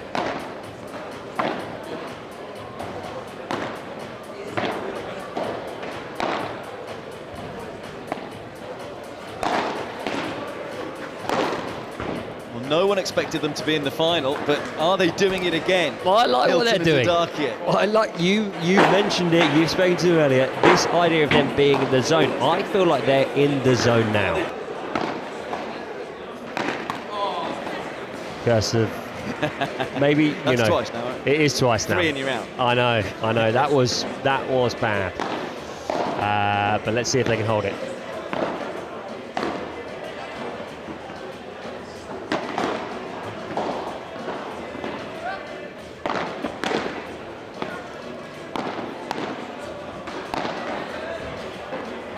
Right into the corner. Just great accuracy from Didakia. Yeah, and that's what they need to do. They need to set the point up for Didakia to finish. That's it. Like, Hilton needs to know his role now, which is he's the person to set it up. Forget him trying to finish it. We've seen it in that game. He can't, like, not that he can't finish it, but within this match scenario, he can't. Set it up, let his partner finish. And that was good paddle. They've done a great job. They now lead 3-2. Second set. It's the response that everyone was wanting to see. There's a lot of players and family and friends watching on. This is the final of the mixed. It's been a wonderful day. We've seen some men's and women's action as well. That will conclude tomorrow. 9 AM we start our coverage. It will conclude in the early evening. Certainly one to watch throughout the day if you've got the opportunity to. And it will be fascinating, you know. I think you'll be able to correct me if I'm wrong, but you know, we have, I think, 11 out of the top 25 female players, 13 out of the top 25 males in the UK. It's so worth coming down to watch because, you know, it's free to come. Rocket Paddle in Bristol. If you're not sure what to do, be here. As we were saying, they had a great bar. We had a hog roast as well this evening. There's snacks and lunch you can get here as well. Hilton wanted in on the action. Not bad from a football player. He went for the tweener. We've seen Bewley pull it off a couple of times, as you say, wanting to match the UK number 6.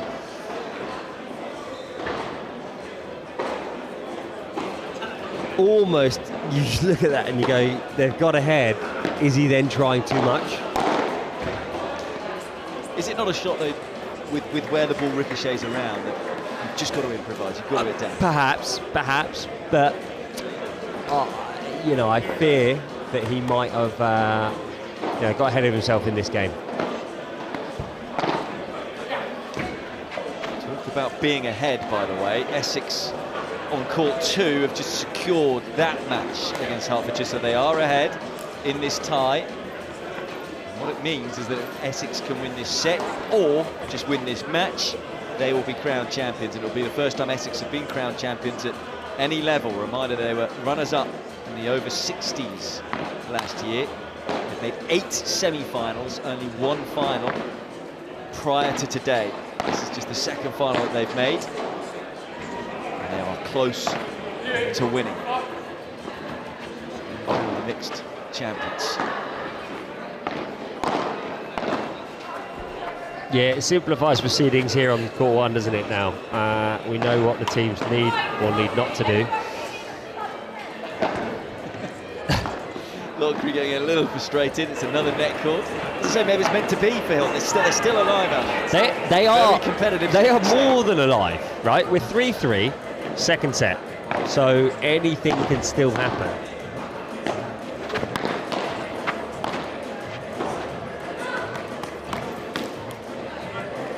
You just can't do that, though. You can't give it to Bewley there for him to put away. They've got to be tighter than that if they want to win. Good serve from Hilton, though, putting a lot of pressure there on Lockery.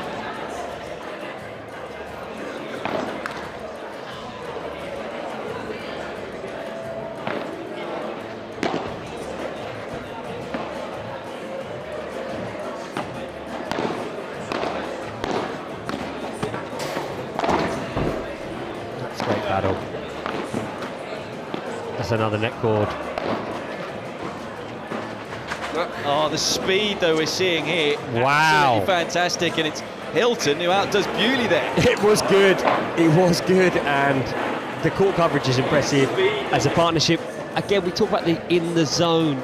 It's interesting. The communication is not as vocal as others, and you think, well, they know each other so well. Off the court, is there just a bit of telepathy? But that was a really nice point. And again, pouncing there as well. They have their tails up, Hertfordshire, and they have the lead once more in this second set, 4-3. This is what we want to see, right? Do we want to see this? Look, can they take it to that champs tiebreak? I suppose the problem is for Bewley and Lockery, as in we've been saying throughout, okay, look, you target Lockery. Yes, she's country's #1 player, but it's tough to know who you target with Didakier and Hilton. Yeah, and I think a balanced pair, it feels. They are a really balanced pair, and often a little bit in the mix. You do have the male player that's significantly stronger. That's not the case for Didakier and Hilton. Didakier is a superb player. He's on the rise. You know, she's top 20 now, but she will be top 10 within 6 months, if not higher. And same with Hilton, right? Hilton is impressing me a lot.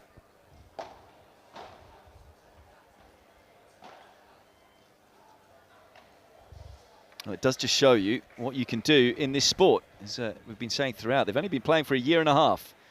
And the level that they're showing everyone here in this final is something to behold. You just wonder another year and a half on where they're going to be. No, and that's it. We often talk about tennis players taking up the sport, or squash players, and then really coming into it with high level. But it's great to see a footballer here, who is adding something different.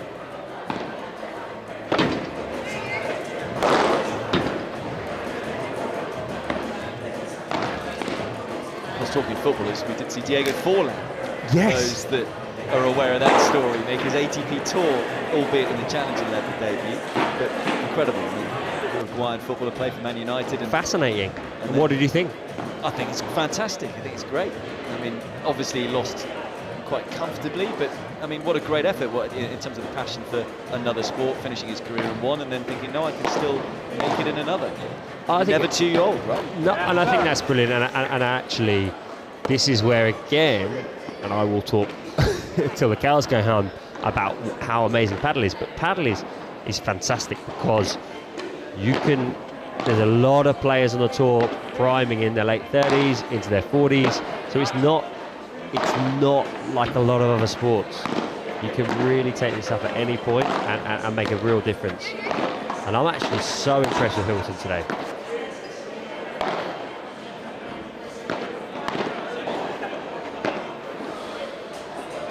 I mean, I've said to you already, I played junior tennis. It's been lovely for me today because I've met so many of my old junior tennis opponents and friends that I haven't seen for years, but also played this sport a couple of times. I absolutely loved it.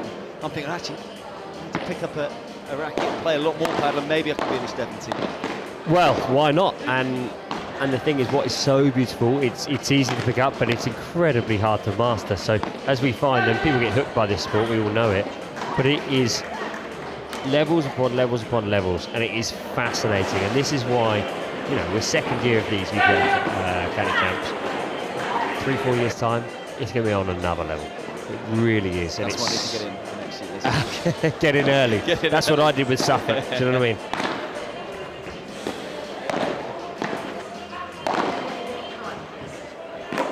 Oh. That's what it's all about, isn't it? They're fighting and scrapping every which way to get the ball back. But in the end, it was relentless from Essex. 4 games apiece. I love the desire. Hilton ending up on the deck. And that's it, isn't it? That's a steely determination, a fight. You know, is that you know, a footballer's fight? Depends who you play for. That's true. That's true. But I'm always fascinated to look at different sports that come into paddle and what maybe separates them. I'm just wondering, you know, is this sort of injury time now for Hilton, and is he really switching on and fighting for every ball? Let's see. I think you made a good point earlier with Bewley in terms of the temperament you learn from junior tennis, in terms of those big moments that happen time and time again.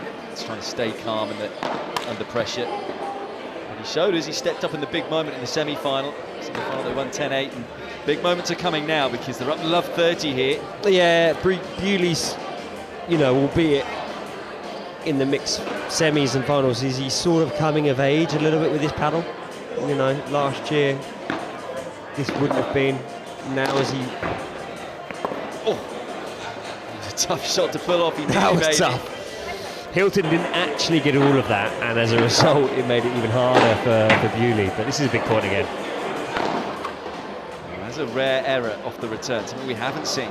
No, Is and that a bit of tension? I think possibly a little tight. I like the Darky switching up, going forehand on the serve as well. 30 all. This is big.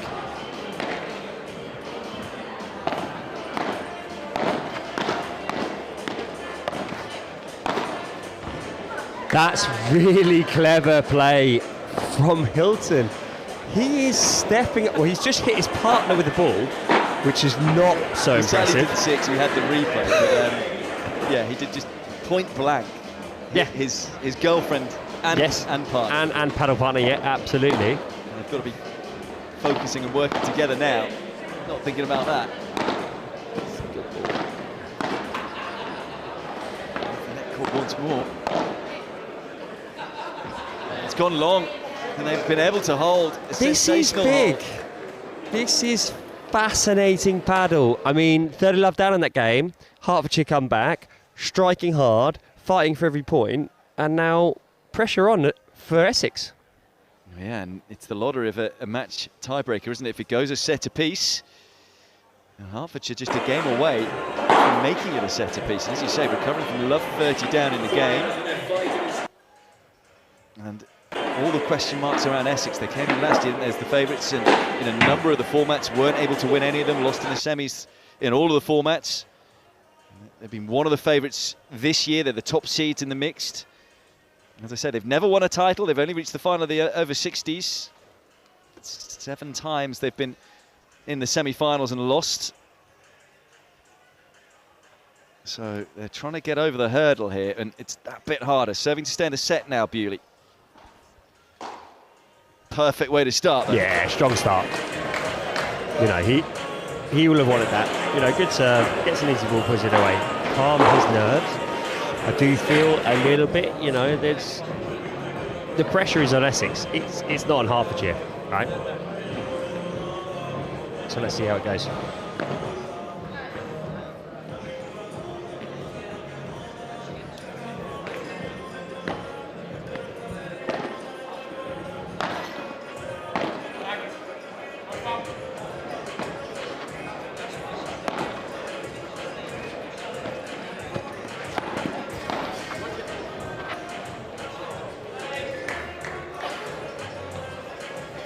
Bewley asserting his dominance in the court there, really coming across and didn't really give Hilton any choice. He had to play back that way and put it away nicely.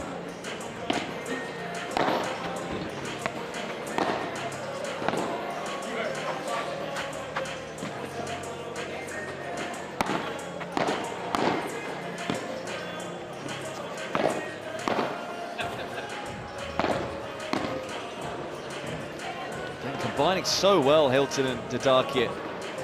Hilton seemingly playing the right shot at the right time, every single ball there. It's a fascinating battle, this. This is a big point. Can they put a bit more pressure on now, Hertfordshire? Yeah, and again, we keep talking about it. You know, can they get a little bit of respite, maybe playing line, and she does a fantastic job there. She's on fire. 40-15 is a very big point to win.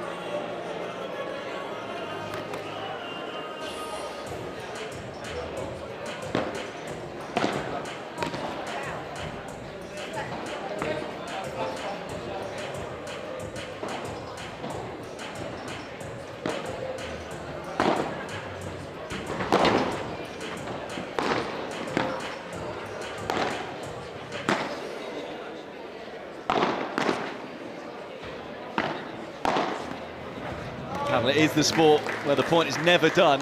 It's a fantastic return by Didakia, but Bewley was sharp to keep it going. It's a great hold from Bewley. It's 5-all in the second set. We have seen Hilton just fiddle with the bottom, almost the butt of his racket over and over again, and finally I think he's decided he's going to have to switch it up. I don't know what's happened, whether the butt's come loose. It looks like the grip has come off. And of course, it's a sweaty sport, so it's important that he can grip, especially in this final. Yeah, it's tricky to know what's happened there. But clearly, it's been affecting him, and he's not sure quite what's going on. I think from looking at it, it is just a case that the grip has fully come off, and he needs to re-grip, but we might be wrong there, but it's definitely affected the last few points, that's for sure. Oh, I might have to put on a new grip here then. Generally, paddle players, I mean, you just have the one racket? No, I think, you know, most of the players will have one or two in their bags, maybe three, depending. Obviously, as you go up the ranks, different players will also, I've seen recently in pro tournaments, players not here in the UK, but keeping their rackets in ice, believe it or not, to keep them cool and the right temperature, because obviously, you know, it's different from tennis, and a lot of things can affect the rackets. So keeping it cool is an important one. But here, I think it's just a simple case of, you know, in the heat of the battle, the sweat's got too much, and Hilton needs a replacement. I think what needs to happen here is he needs to calm himself, don't rush, reset. This is a big point. Yeah, look, just from our point of view, from the neutral's point of view, we want to see the best climax to this final and to this set in particular. Certainly don't want it to be a case that he's not able to grip the racket well enough to perform to his best level. Looks like he's pretty calm at the side of the court as he's just wrapping a new grip on. But of course, a delay for Essex as well. And I suppose he's done this delay because it's before Hertfordshire serve next. Yeah. So it's not affecting Essex. If they'd been next to talking about ice, they could have been icing their opponents. But these are big moments coming up. 5-all in the second set. A reminder that Essex have already won the second match, so they only need to win this one to secure the mixed title. I think he's done it as well, just to create a bit more suspense. We need a little. Oh, I think so, potentially, but we would love to see it to go to a match tiebreak, right? Come on. Oh, yeah. Why not the whole thing, right? We want the match tiebreak here, and then another match tiebreak to settle. Other than that, we're completely neutral and. Of course, yeah, of course, but it's been a fascinating game. I've got to say, I think I did suspect that Essex would run away with it. They haven't done. Hertfordshire have battled so well, so hard. They've changed tactics time and time again. Hilton has outperformed beyond belief, in my opinion. And let's go again. 5-5. 5-5. Hilton to serve. New grip put on. Just overcooking that one. He'll be a little disappointed. Maybe too much purchase on that grip. He preferred it sweaty. Needs a new grip again.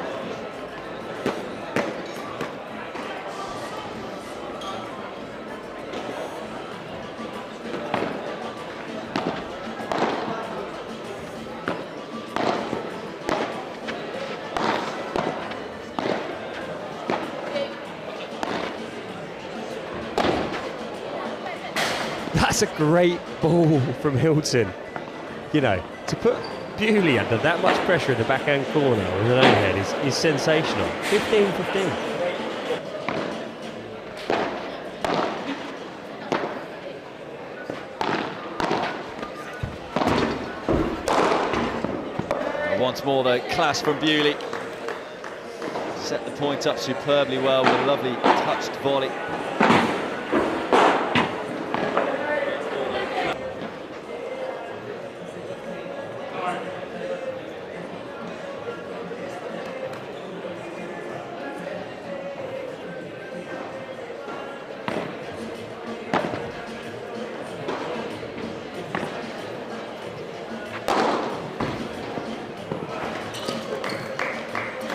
That's such a clever smash from Bewley. You could see the ducky was backing off.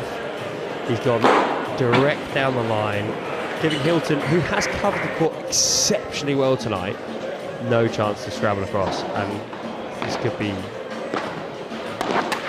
curtains. And there is the break. A few groans in the crowd as Essex will have the chance to serve for the match, which would bring them the mixed title.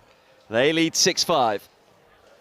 Yeah, I just worry a little bit there. I almost feel like Hertfordshire's race is done. Let's see. I hope it isn't for the for the atmosphere and for the final. But almost I was a little surprised by the reaction from both Hertfordshire players there as they missed that ball. It was almost like we've come this far, and this is as far as we'll go. But let's see.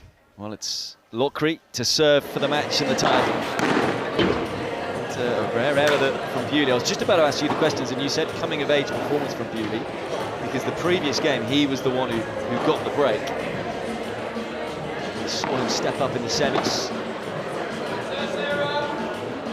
Length with the serve there from Lockry. Cheap point.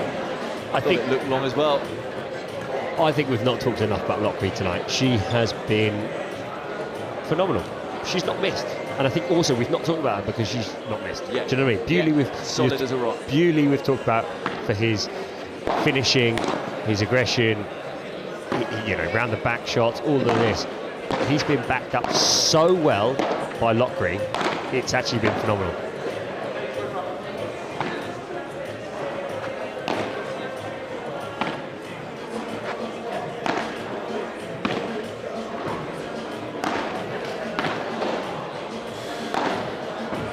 Has been targeted but stands up to the pressure there.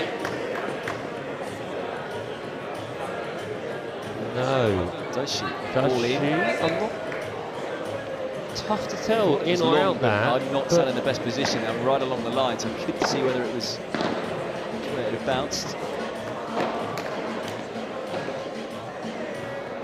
Tricky to tell there. I think it's 30 all.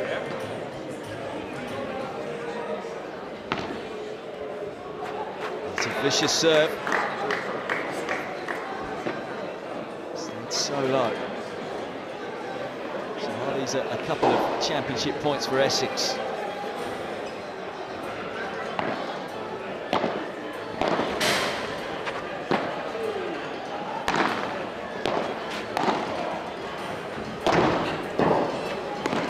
No. Maybe a little overexcitement there. Finish line very much in sight. It is an interesting one. It is the break, incidentally, so it was 30-40, not 40-30. Yeah, it was a really tough one to tell, and I'm not sure anyone knew because it hit Lockry on the way back through on the points previous. Well, I think there's confusion everywhere here. I think Hertfordshire thought it was Essex's game, but Essex thought it was Hertfordshire game, so Essex have given the game. Another example of really good sportsmanship, But this is tight. We're into a tie-break. Is a tiebreaker up to 7, incidentally, everyone. Hertfordshire win this tiebreaker, it'll be a match tiebreaker, and then if they win that match tiebreaker, we'll have another match tiebreaker with one from each of this pair and the other match. It's tricky to keep up with, but yeah, it could be 3 tiebreaks in a row, so let's see how we go. Shot Sarah, again, subtly, just keeping the ball low, no fuss. That's Sarah Lockry. No fuss. That is exactly how she's played all evening. and will do all weekend, whether it be in the women's or the mixed. That was interesting. So that's a football right Absolutely, yeah. Stayed on his feet, managed to slide 3 meters outside of the court. there. It was impressive, to be honest, that slide, and then to control, more like a skateboard. Yeah. I have to ask him afterwards what other sports he's up to. It's got a bit of a skateboarder look to it as well. Yeah, cat backwards, I like it.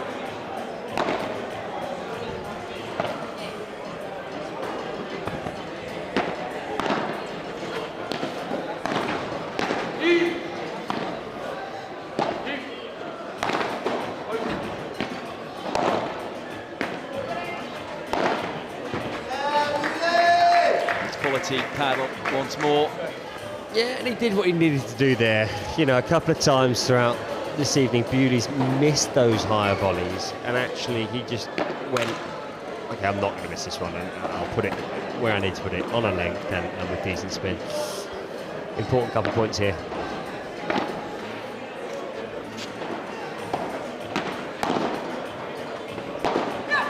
Great length off the return from Lockrie, enabling them to get up, take over the net. Just under pressure, maybe getting to Hilton. Yeah, that's a shame. He's hit a really good Bahada, and then he's just let back on that ground stroke, and it was loose. And he's not hit many loose shots, but that was quite ugly, I have to say.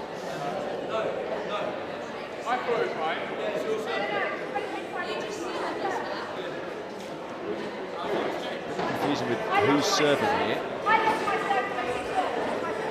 We've talked about tie breaks. It is a fascinating format, tie breaks, and a confusing one. Well, we got them in the end. It is Lockrie to serve.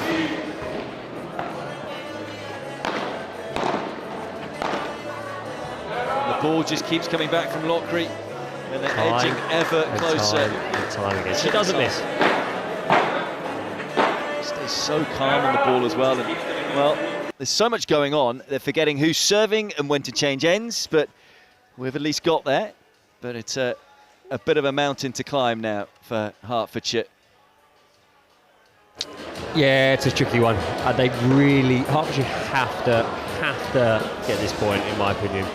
If they go, that's a great shot.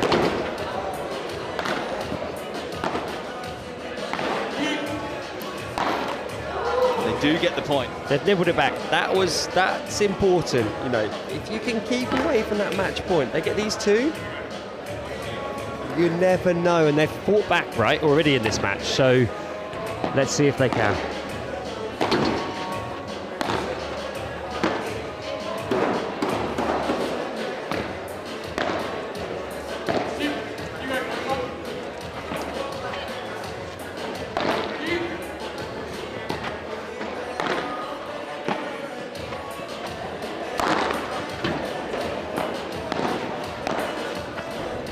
Oh, it's one of the rallies of the match, and what a time to produce that sort of paddle.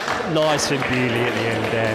You know, we often focus on that finishing shot. So much happened before it, but that was a nice control put away at the end. Probably he could have gone for too much, but he didn't. And now, match point.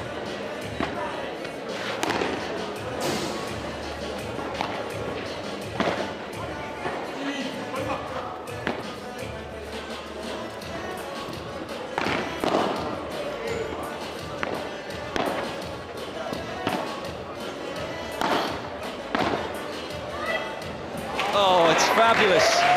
The show's not over.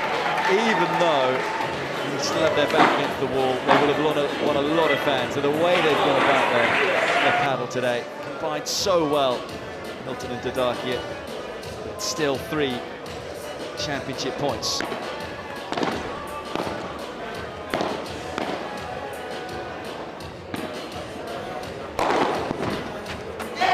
Gets it done. And it's Essex who are the mixed county champions. What a final performance.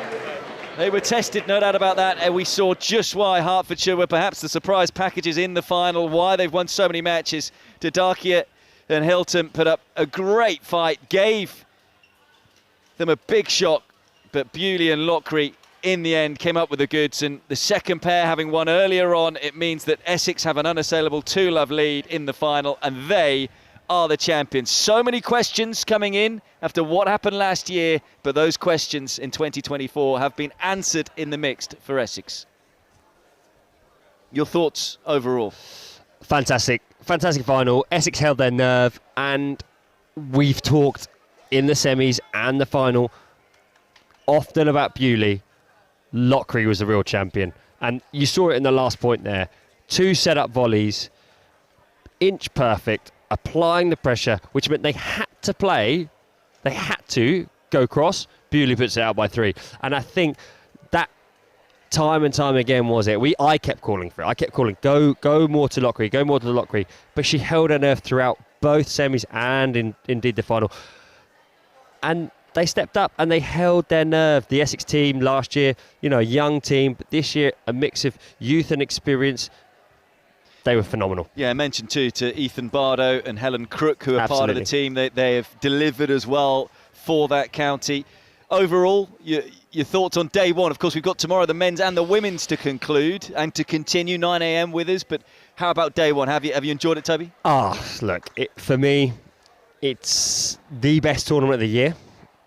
I'm not just saying that. I think it's great to get players from all around the nation competing in a different kind of competition. It's team paddle. It's different from pairs, and there's that loyalty, right? And as you said earlier, you're meeting different people that you grew up with playing tennis and this, that, and the other. And the social spirit behind it is amazing. Wow, what a final! Tomorrow can only bring even more fireworks. Yeah, tomorrow at 9 a.m. join us for it. But in the mixed, Essex are the champions.